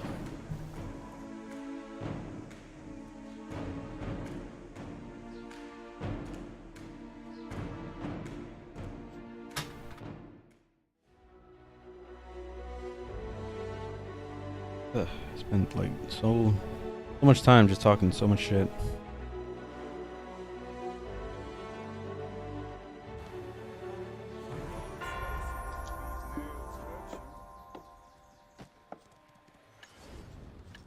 A tri-piece. Oh no, never mind, I already have it. Alright, no, I'm not gonna collect any of this shit right now. Alright, so over here, I like this costume a lot.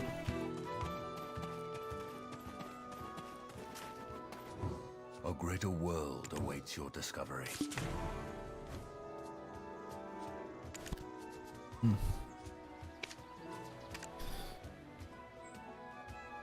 what worries me every single day is like at any moment anything could happen to like ruin everything. Like it's already like we're in a bad state as far as you know, financially and all that, but any little random thing that can go wrong, like fucking break a leg or I don't know, anything could happen, and it's just totally fucks everything.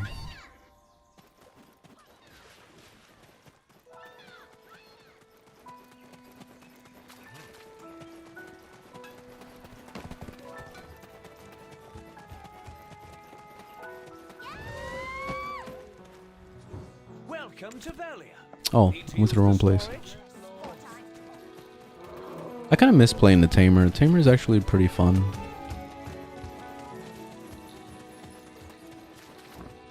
Oi! Uno and Cliff have told me all I need to know. Of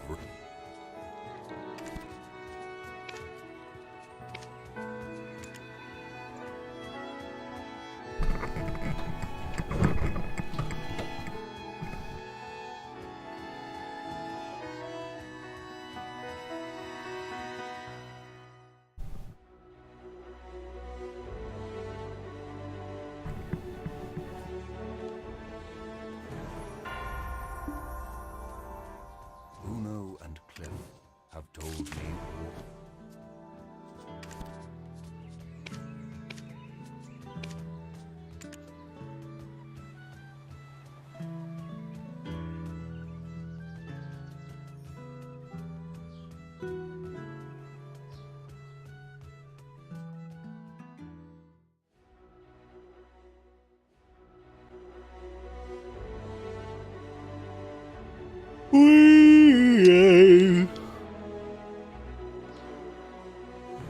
Time is it? 8:30. Oh, I forgot he's my life skiller. I don't like burning his resin. I'm just gonna leave it alone.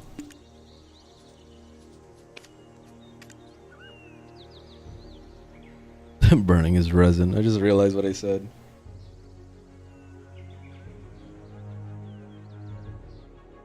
See if resin rejuvenated at the same rate like in Black Desert, then it would be way better.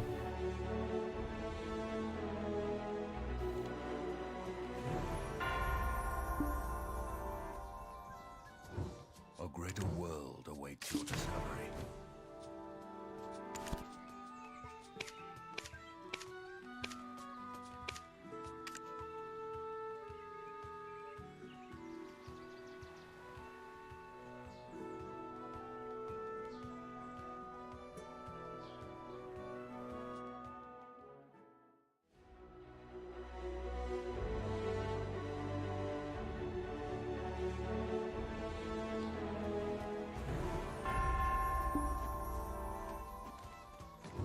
A greater world awaits your discovery.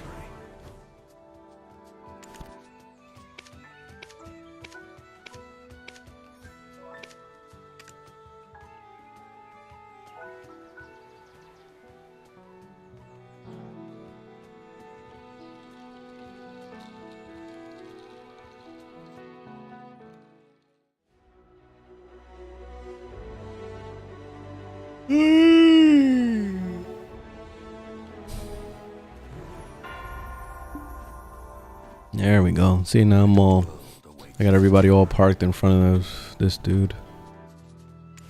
That works. I do this on purpose so I could be able to log off, you know, burn the energy and move on. All right, let's play SpaceBourne, shall we?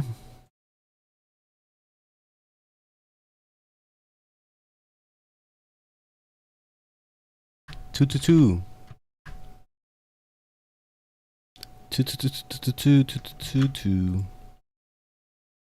SpaceBourne, boom, blap, here, bang, boom, SpaceBourne, bloof. Actually, I forgot to change the title. Playing the cheap man Star Wars, I mean Star Citizen.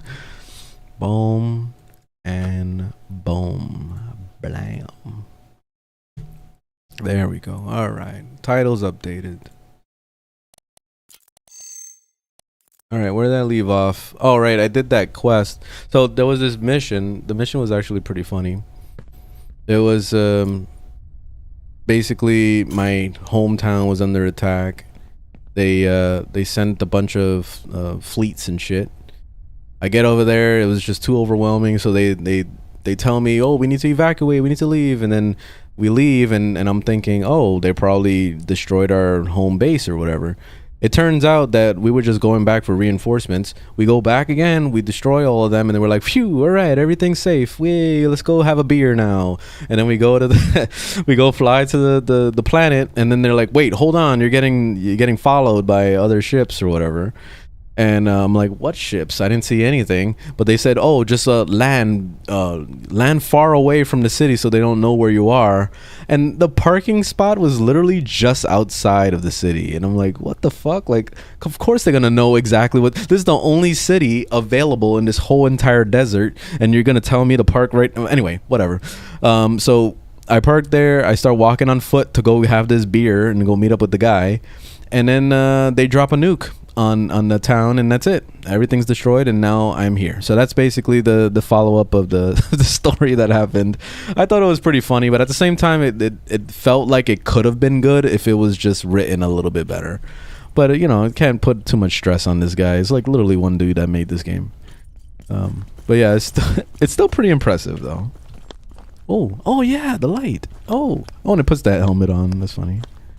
Oh, that light is not very good though. I was gonna light up a little bit more than that. Does it have energy? Like, do I have to worry about? Doesn't seem like I have energy to worry about.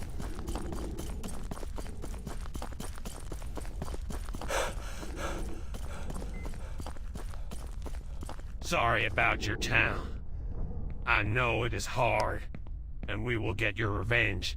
Believe me. Do you know who did this? Morthas.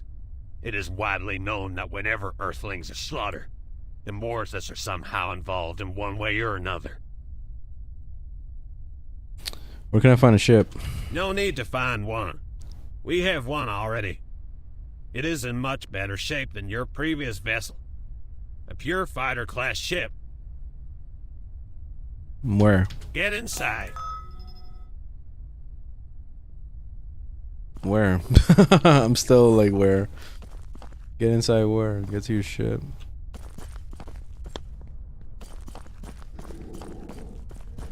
Oh, I thought this was gonna open or something. Am I missing something? Inside where? Ah. Alright, that looks nice. Yeah, it looks good. It was your father's ship. Now it belongs to you. Oh, hand-me-downs. There are many things to do. I'm not sure where to start. We need a planet to settle and call home. The planet we will find must be arable, with natural resources able to sustain us. We'll need ships. Many ships. So we'll need to find good engineers or train them accordingly. We'd also need to build stations. Last, but certainly not least, we need soldiers, weapons, and ammo. You weren't kidding. I know it may seem like it's a lot, but if we start with tiny baby steps and persist, these goals will be achievable. First of all, we need people to fight for you, and for that, you have to have a reputation in the galaxy. Let's settle this first. Alright, how do we do it? There is a slow way and a fast way to this. The slow way would involve you helping people throughout the galaxy. This will gradually build your reputation. The faster way would be generating propaganda for you and our organization. Okay. How will we find people to help? You can use Galaxy Web to find freelance jobs. How? We cannot. Luckily, I do know of someone who can do this for us. There is a radio broadcaster that has many dedicated Earthling followers. She is very famous and respected in the business. Are you talking about the big girl? Yes. Her real name is Alasia. Her last known location was a studio operating out of the Lions Pirate Station. If she hasn't relocated again, that is, we can go there and make contact. Oh, I hate pirate sectors. I do share your dislike of them. Right now. However, the pirate zones are the safest places for us. I'd rather take my chances with a few teenage pirates rather than having dealing with council soldiers. Okay, then let's meet with the big girl. I'm adding Lions Station to your scanner. See you on board. Okay. I'm kind of exhausted, so I don't know if I'm gonna be able to play too long. Alright, so I just take off. Landing gear retracted. Engine module offline. What do you Warning, mean? engine module online. How do I put the... Navigation is online. Navigation is offline. What's the... I forgot what button I put for the camera. Keep changing it so much. Oh, it's not even bound.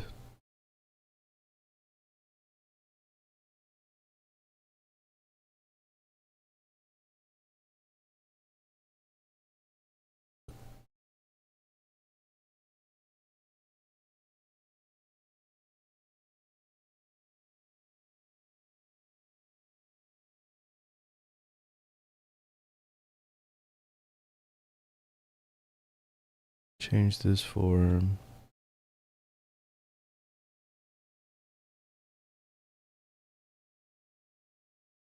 Toggle relative mode? I don't remember what that is.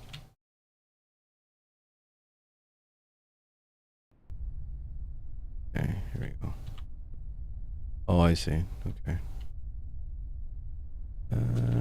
Let's see. Camera. Oh, alright, so this ship. Yeah, I've seen this. That ship's over there? See those stars in the background? I'm surprised that the actual ship doesn't have like lights. Just trying to see if maybe I could use a light. You know what this game giving me vibes of? It reminds me of Stalker.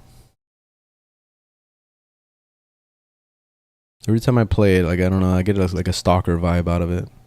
Maybe it's the graphics. I don't see anything about lights. Alright, so now we're flying out into space. Let's go.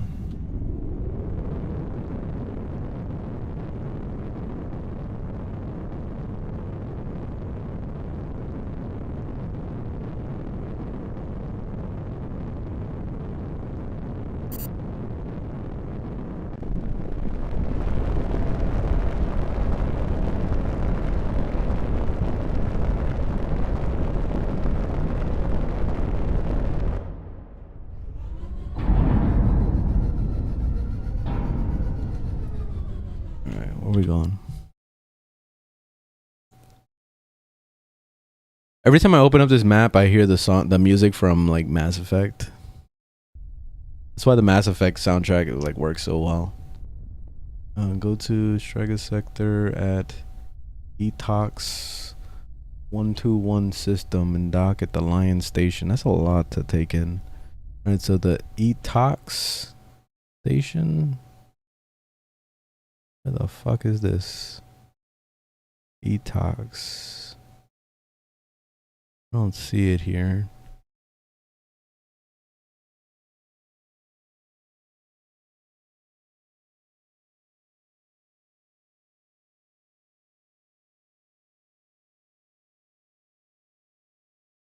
Every time I search for something in here, it says nothing found. Map settings, search engine. Oh, let's see.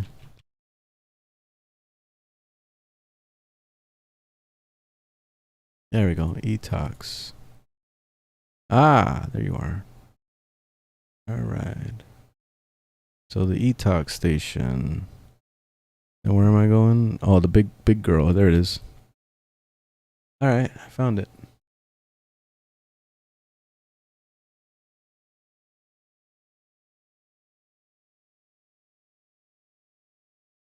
Wait, back up. Boom. Set route. Nice. Over here. Yeah, let me put the Mass Effect music. I need the vibes. Mass Effect soundtrack is good for this. Where's my playlist? Where's my playlist? Here it is. Start from the beginning.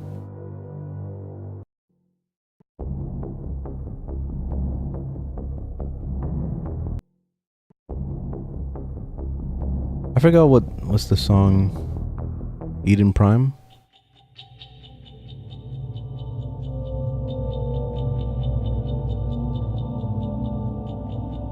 Oh, maybe it's this one.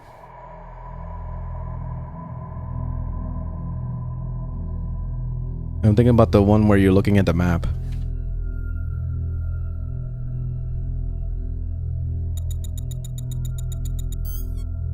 Calibration module activated. Calibration completed. I don't remember the Waiting song. for the thruster input. I like this one too, but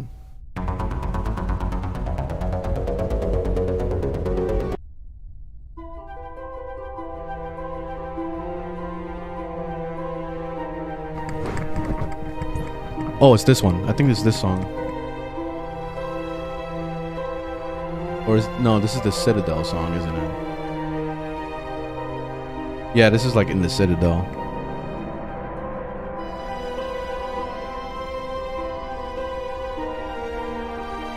I'm trying to remember what's the name of that song.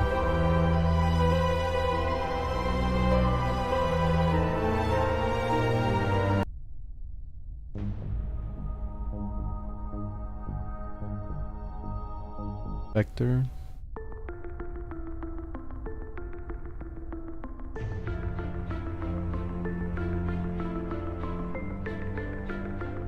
Whatever, I'm just gonna let it play. Hey Gamma, yeah, it's really good. I really like this game a lot.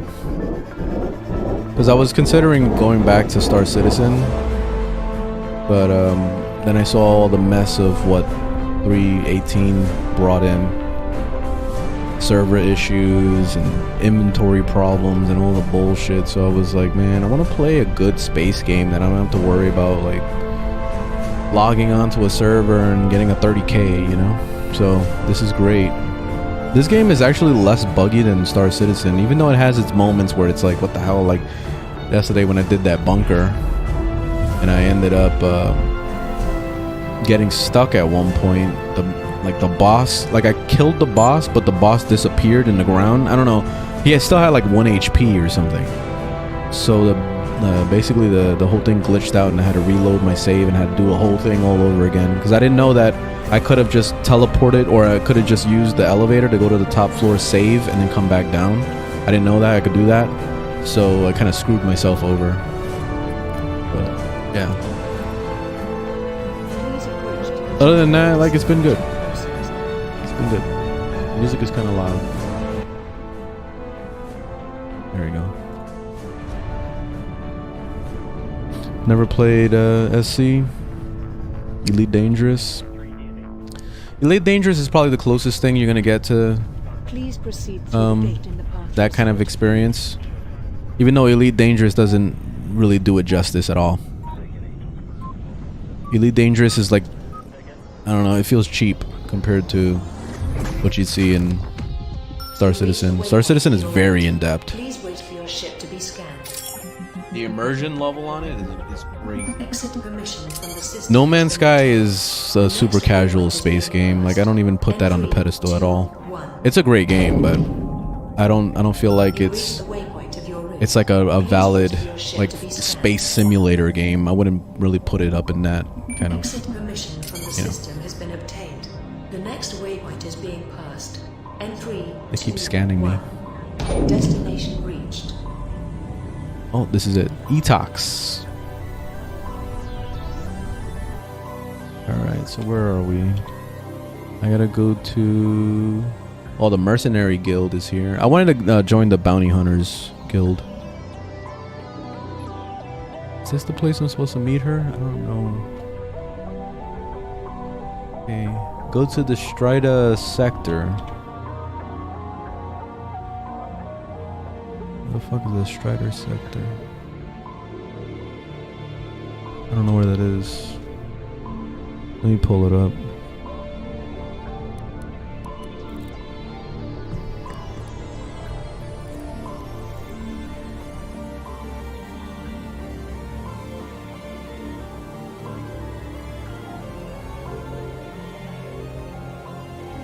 I don't know where I'm supposed to go.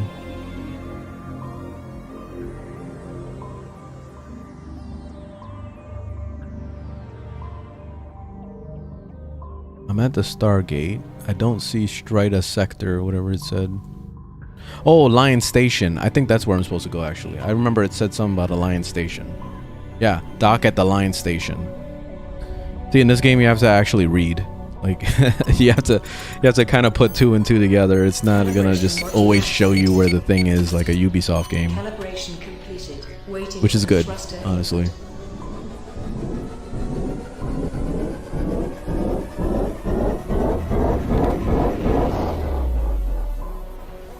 See, the same thing that we're doing right now, the hyperdrive and the hyperspace and all this stuff, like this is the same things that you do in Star Citizen. Literally every single aspect that we see in here, like even mining and all that, like it's just like what you would see in Star Citizen, which is awesome. But this is like the low budget $20 version, single player version of Star Citizen. Badass, because and then, like, you know, if you don't have internet or if you don't want to have to deal with the stupid server problems, you can just play this game instead. It's a really, really nice game. That's why I'm so shocked that this was made by one person, because this looks like a huge project. Look at that, that's so fucking cool. Cyberpunk thing. What? Alright, let me... Warning. Your cargo hold was scanned by an unknown ship. Uh-oh. Caution is advised. Let me ask for dock. See, just like in Star Citizen, same stuff. Now I'm gonna dock in the thing. Landing gear deployed. Bring down the landing gear. Mass Effect soundtrack is starting to kick in.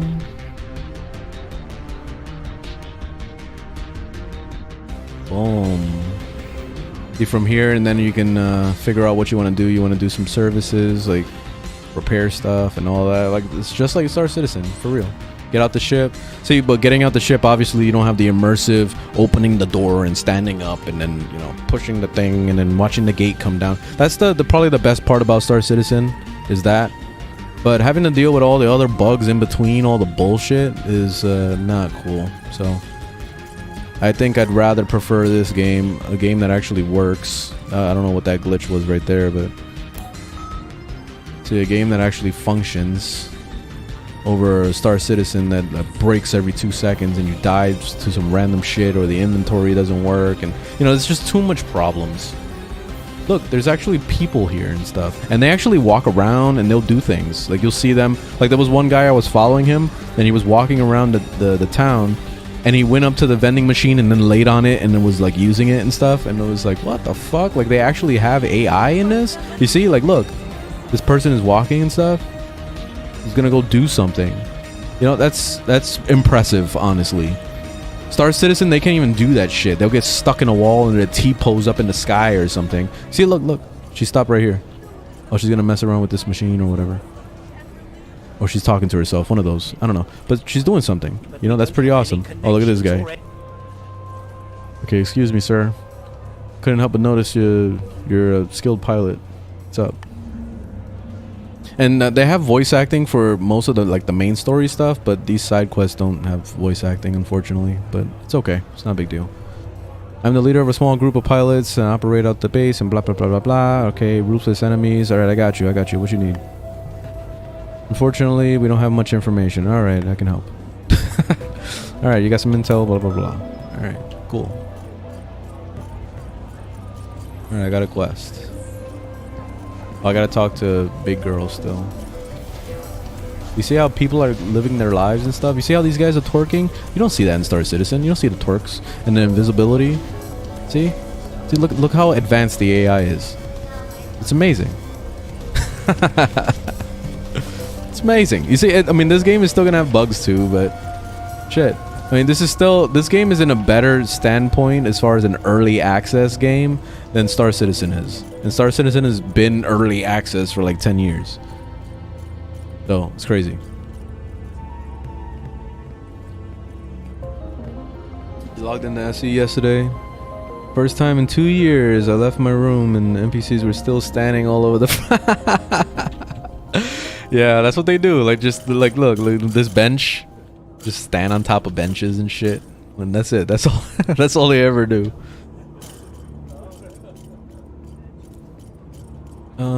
Do I have any stuff to get rid of in my inventory?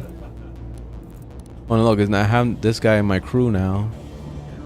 I'm starting to form like a group of people. Like, this is cool because it kind of makes it almost like Mass Effect, where you have to gain loyalty for them and stuff. And I wonder if you have to do jobs for them. I wonder if I can date her eventually, like in Mass Effect. Imagine that. Start dating your crewmates. That'd be funny. All the relationship stuff. I think that was probably like the best part about Mass Effect. Yeah, I don't have anything in my inventory. That works. Go get that coffee. Wait, what? It said something about talk. Oh, interact. Alright, who am I speaking to? Oh yeah, there we go. It loaded the map. See, and they have an interior map. Even though it's not really much to look at, but it's still something, right? It's better than freaking Star Citizen where you get completely lost and you have to watch a YouTube video on how to navigate a city. Because you just can't figure it out. Right, is this the lady? Are you Elegia? Oh my god. I have to blink to make sure my eyes aren't playing tricks on me. You are Inca? No. Your eyes aren't playing tricks. It is an honor. What can I do for you? Explain the situation. Who are you? He None is of your son business. Of commander. The commander. Wow. Some big shit is going on. Wow. What do you think? You want to help? Sure. You wouldn't believe how long I've been waiting for this moment. I have dozens of preparations for this. I wonder where he found his voice actors. Ship designs. Just like got his random neighbor to do a voice act. Like, hey, you want to be a voice actor? All right, cool. Just jump on the microphone real quick. I got some lines for you to say. Great. What exactly do you want me to do? We want to announce to everyone that we gathered the Earthlings under a single flag once and again. I try to do my best in this regard. However, all right, the scope Asriel. of my radio broadcast Have a good day. is very limited. Thanks for hanging out. If we want to reach Through all the those rants. systems, planets, we must first expand the broadcast area. That does sound like something any of us is capable of doing. I had a technician that I worked with for a long time, named Gold. However, he was captured by the Morthan some time ago. If you bring him to me, I'm sure he will set up the whole infrastructure in a very short time. Okay. Where can I get him? He was at a Grin Watch House, forced to establish station infrastructure there. I'm sure he is still there. We need to find Ikrin Watchhouse's blueprints to organize an attack. After we clear the space, we can get in and get Cole out of there. Alright, let's do it. But first we need to gather more information about the building. Therefore, we must go there as a visitor and analyze the defense systems. Knowing what to expect is important. All right. I think you just volunteered yourself for the job, or I'll go as a visitor. Let's go as a visitor. I think so, too. We should take advantage of it while you're not popular yet. Okay then. First we are going to Ikrin Watch House. I'll do it You myself. dock your ship at port. Then go to the administration and ask something. Oh, it reminds you of While Half-Life? doing this, I watch can your see that. surroundings. Yeah, because I'm getting the many ships vibes do you have? of How many soldiers are defending Stalker the building? when I'm Check playing if the this. turrets are active.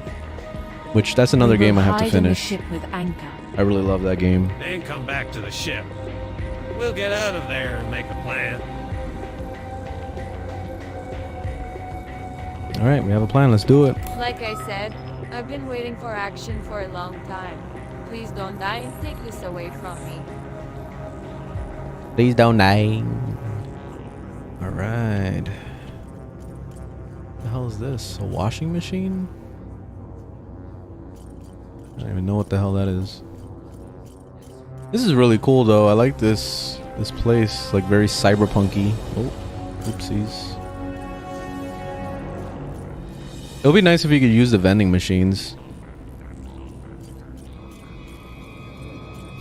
Like even in Star Citizen, I was like obsessed with trying to do things in the little town. Like you'll see a pool table and you want to like play on the pool table.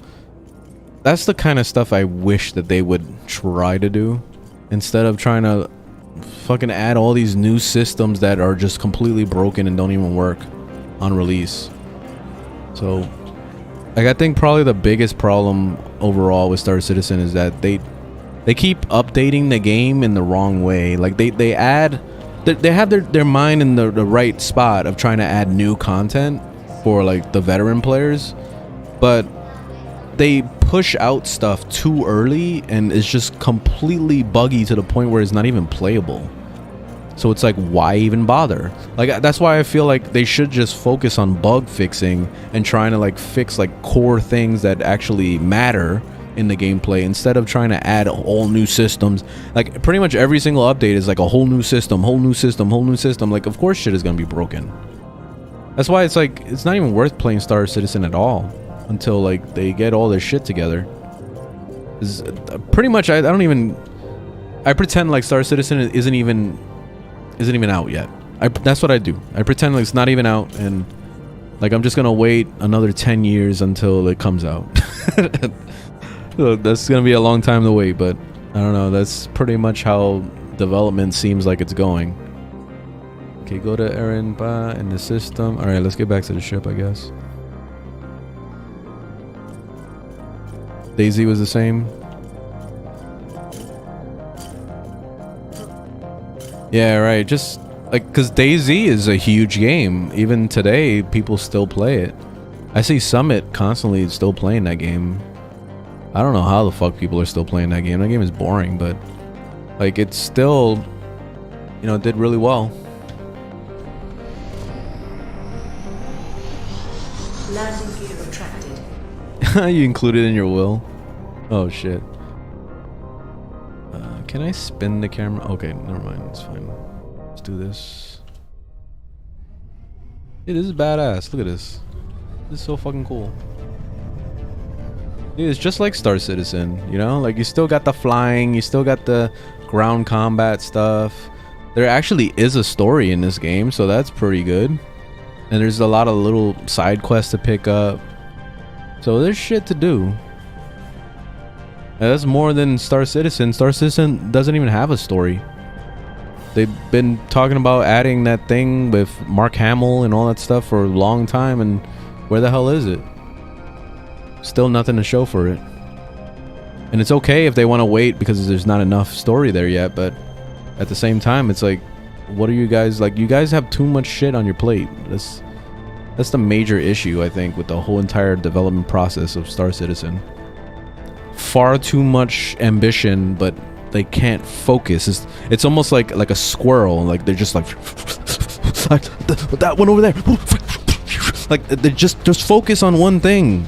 Fix one thing at a time, please.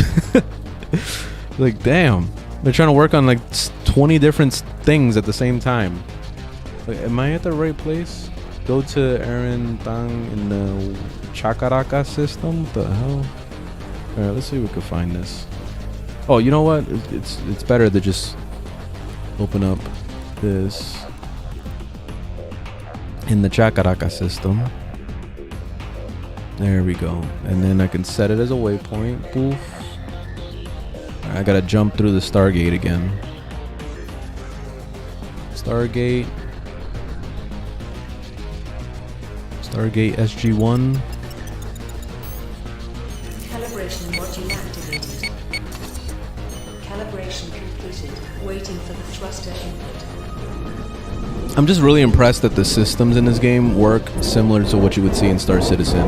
The warping around, the landing on a planet, the exploring the planet, the getting off your ship and walking around on foot and shooting, and you know, like, it has all that stuff in this single player game. That's only 10 gigabytes, by the way. That's pretty incredible. It's not taking up my entire hard drive.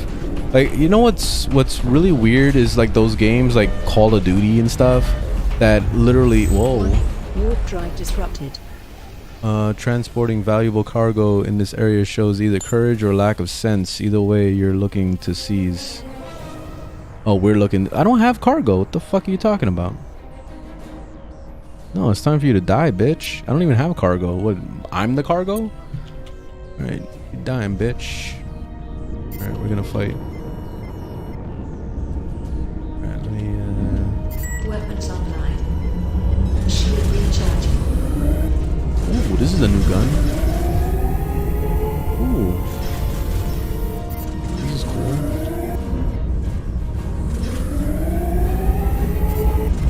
I don't know about it though, it doesn't really do too much damage. No, this isn't doing much either. I forgot, this is a new ship. I thought I was using my other ship.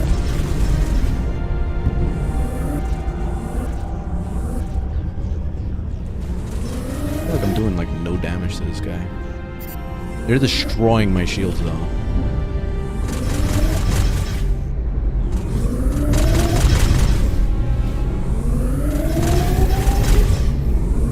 Trying not to overheat my beam.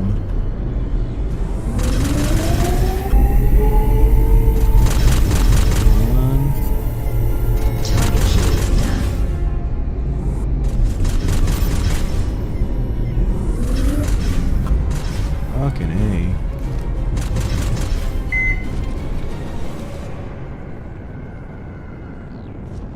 This guy is quick.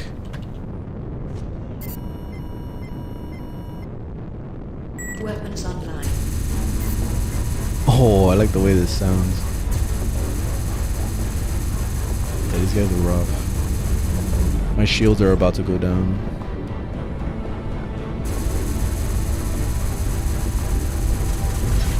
Yeah, I'm gonna have to. Warp drive online. Warp drive online. Oh shit. Warp drive online. How do I fucking get out of here? Hold on.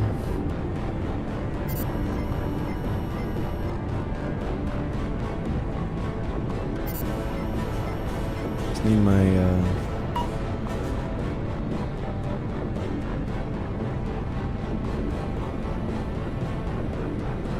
fuck it, I'm gonna just run. That's Lion Station. It's the Stargate. Shield recharging module activated. Oh shit. Calibration completed. Come on. Waiting for the thruster input. Go. Come on.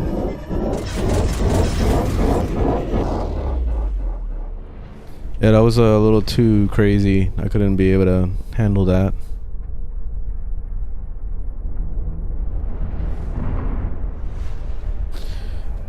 There's also this system where it lets you use the warp drive, but it's like just a fast version of it. I don't know how to do that. Instead of it being just the the zipping thing. All right, let me call the Stargate. Tell them I'm going. Please approach to the jump point to start jump process. Oh, this is the jam right here. Please Mass proceed Effect. through the gate in the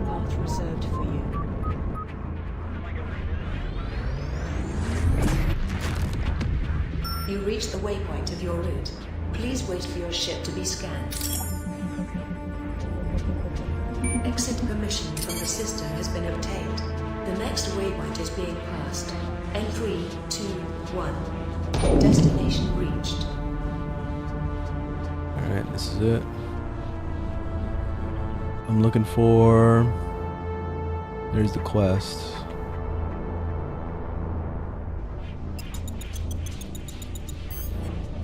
Calibration module activated. Calibration completed. Waiting for the thruster input.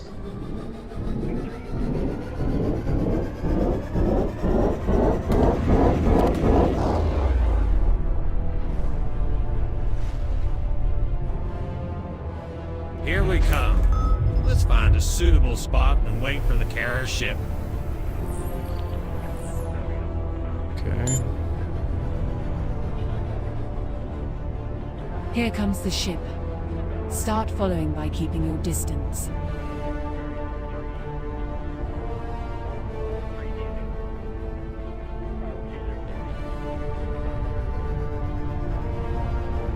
We are losing the target. They said to keep away. I'm trying not to go too close.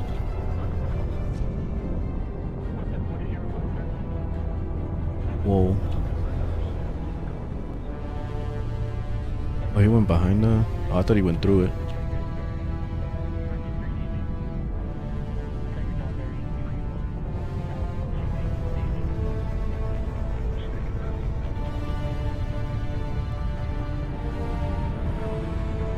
The Mass Effect music definitely like fits the vibe.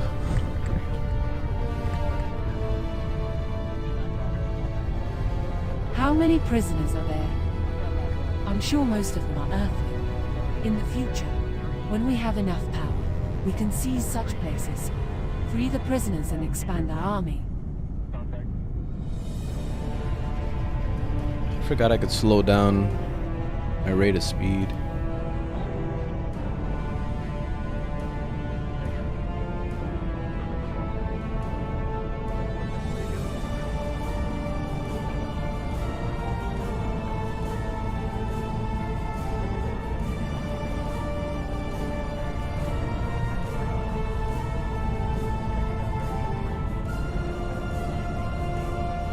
How's he not gonna know I'm tailgating his ass right now? Still pretty close.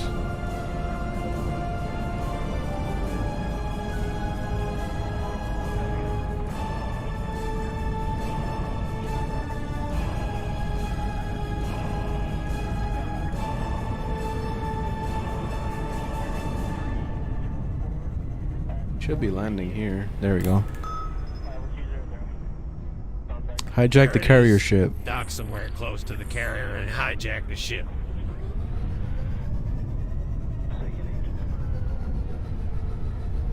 Alright, I guess I'll park my ship right here.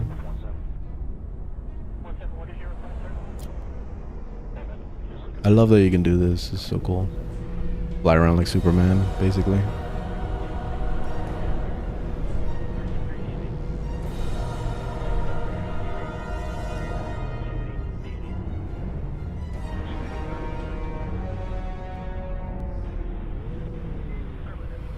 How do I fly down again? I don't remember. I don't know what the fly down button is. I keep changing my keybinds and it's like screwing myself over. I rebound it. Damn it.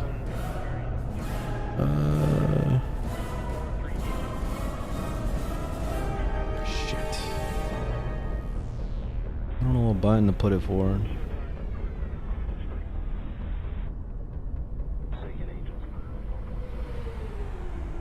I think that's fine. I wish it would just be spacebar.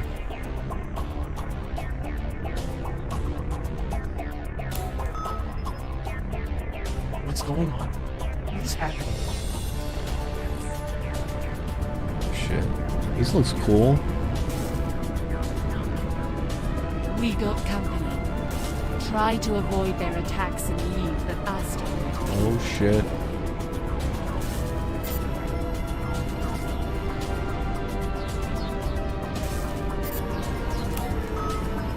Let's walk away. Oh, I don't have It doesn't maneuverability matter on where. this. Just walk. Or your ship won't be able to hold that attacks any Warp longer. drive online.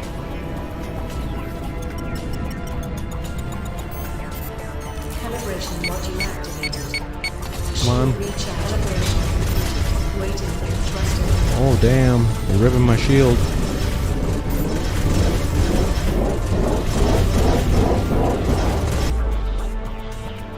We are safe now. Good job. What the fuck? Your warp drive is jammed. Wait there. We are on our way. Warp away. Here we come. Leave that ship and come here. Get back to your ship.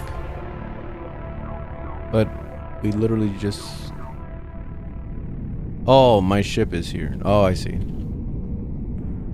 Oh shit, I'm gonna fly right into my ship. How did my ship end up over here anyway?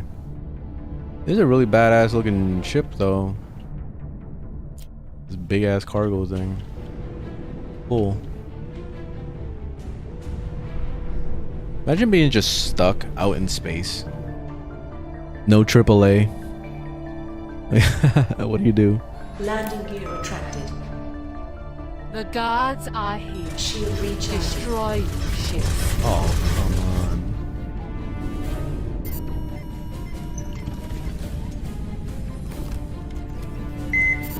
Weapons online.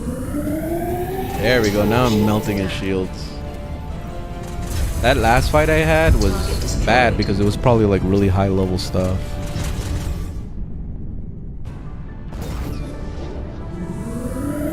Target shields down. And these weapons are actually really good.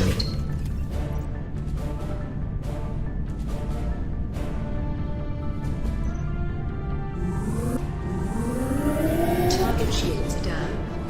Target destroyed. Boom. Hit him with the missiles. That it? Can I check the wreckages for more stuff? Due to security breach, level 2 security protocol is applied in our system. Because like in Star Citizen, that was actually something you could kind of do. And give them the requested documents. Thank you for your understanding. All the stargates are home. We can't use them now. We need to jump. Just the had to dock fight and had to system. retreat. Yeah, sometimes the enemies are like ridiculous. You're right. Jump takes much longer this way and gives serious headaches. Activate the warp But drive. I guess there is no Drive other way. online. Detox. What's that Warp pod? drive offline. What the hell is that?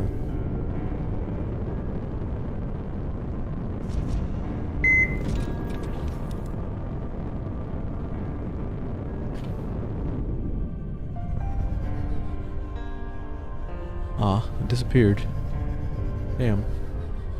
Alright, so I'm looking, find ETOX system, lock onto the Weapons target. online. Thought I was in the ETOX already, no? Oh, never mind.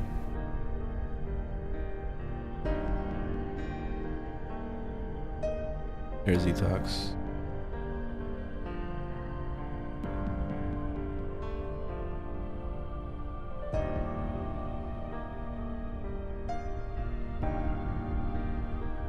Warp drive online. Warp drive offline. You can't just warp over there. I gotta go to... Wait, hold on. You can jump to systems in the same sector without using a Stargate. First, activate the warp by thing. Warp drive online. Find the ETOX system. Lock on. Calibration And jump. module activated. Calibration completed. Waiting for the thruster input. The only thing that kind of blows about these tutorials is that they always show you what button to press for the default controls. If you change your controls, you'll get lost as to what button you're supposed to press. Because it said press B, I actually changed mine to Z. And B is to open my inventory. So. Oh, this is what I did the last time by accident. Okay. Oh, it's gonna take a while to get over there though. I don't know if you could stop this mid like hyperdrive. Let's go back to Lion Station. You could do that in Star Citizen at least. Lion Station? Is Elijah send you? Yes, she is. I did not expect that. All of Elijah's friends are geeks, and she can't afford to hire mercenary fighter pilots. How did she convince you of this rescue operation? Let's talk about this when we get to the station. Okay? Oh, this is the song. This is the song I was talking about. When you're looking at the main, like the map. What's this called? Uncharted Worlds. This one.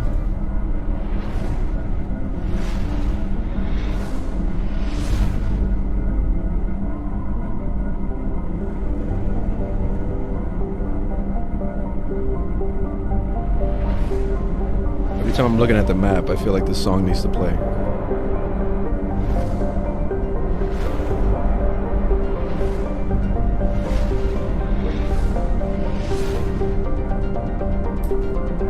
Yeah, this is ridiculously far. I feel like the Stargate is actually better.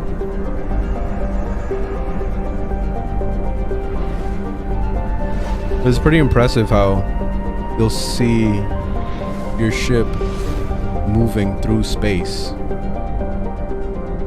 Where's my... I don't know where my ship is.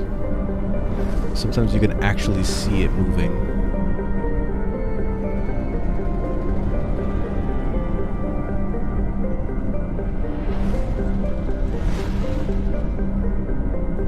Oh, there it is. Look, you see how it's outside the system?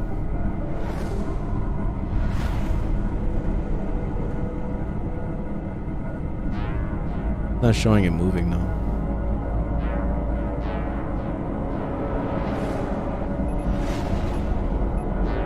Can I stop our hyperdrive while as I'm doing it though? Doesn't seem like you can.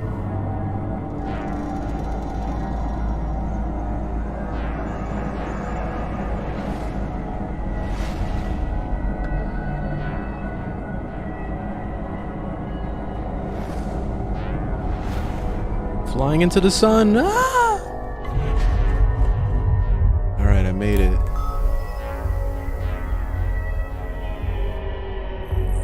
Turn to the lion's den.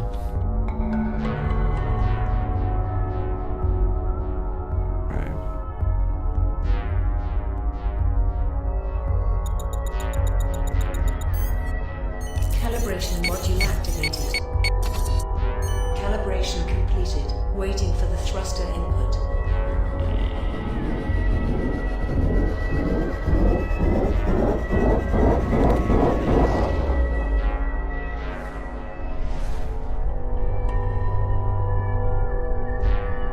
Oh, look, there's like getting this frost on my dashboard now. Or is that just a reflection? What I used to like doing in Star Citizen was like while I'm like warp driving, I'll get out the ship and like walk around and like get a snack and whatever. Pretend to use the bathroom. I always found that to be fun, I don't know why. Alright, let me call for a landing. Docking request granted. In order to use station services, please dock to the Landing gear deployed. in the next minute.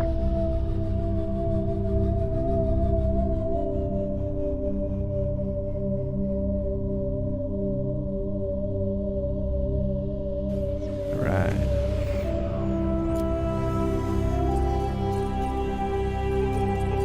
Always get lost.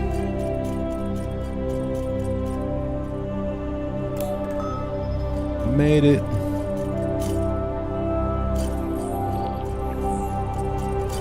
The sound effects of jumping is like the weirdest thing ever. Sounding like he's dropping coins inside of a can or something. I don't get that sound effect.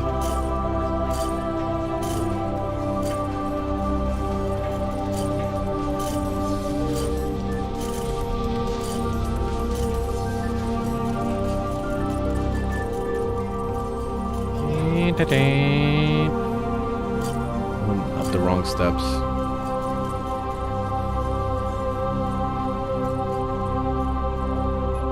Let me lower the music, it's kind of loud.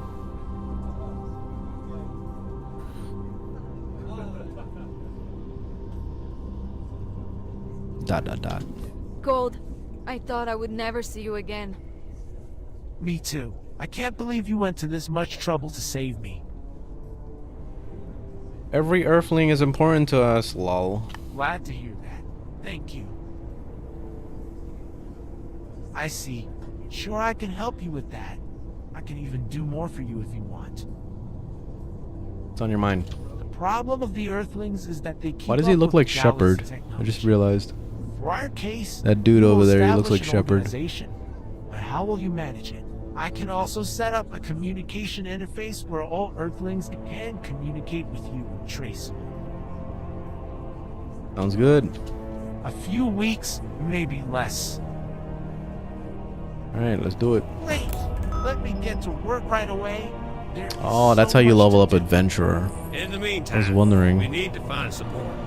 It is not possible to collect the Earthlings one by one. We must gather those whom the Earthlings respect. Like whom? Moliax. No way. Listening to this music makes me want to play Mass Effect A again. psychopath I was supposed to exiled finish my by playthrough and Parliament, he did it. failed my objective. But he is a good commander. At the same I wonder if time, my save he game has still a lot of works. soldiers around him even now. Because I uninstalled it a long time More ago. psychopaths. Desperate times call for desperate measures. We can find soldiers, but it is too fucking hard to find or train generals. We need Moliax, whether you accept it or not. Even if I approve of this, do you think Moliax would agree to join us? Trust Polaris me, like 6 he years will. ago? You don't know Moliax, but he Still is haven't very got it. What do you difficult to mean? control. So, what do you think about that? Great. Okay, set up a meeting with him. Let's see if he will show up. I've already set up a meeting before I speak to you. He awaits us in the Alset system. Of course you did. Please let it be on the record that I voted against this. Noted. Noted. Noted. Okay. Wait until Cold set up a system. What? Okay, system, meet with it. Alright, so we gotta do other things. So this is pretty interesting the way they do this, because you do a quest and then they'll tell you to wait for something to happen. So basically in the meantime you go do other things and then you come back to this eventually. But they don't tell you if there's a way to wait. I don't know if it's like Skyrim style where you could just open up the clock and then just like wait a day or whatever. I don't know if they have that advanced time or whatever, but I still think it's a pretty cool system to be able to like go out and explore, do shit, and then come back to this later. You know, like rushing through it. But yeah, I don't know. This is cool. I think I'm gonna take a break here though. I think I was probably gonna take a nap for like, I don't know, an hour or something before I go to work. But anyway, have a good one. Enjoy your Sunday. Thanks for watching. I will see you guys tomorrow morning. Actually, I don't know. I might not stream tomorrow morning. I'm gonna see how it goes. But anyways, have a good one. See you in the next one.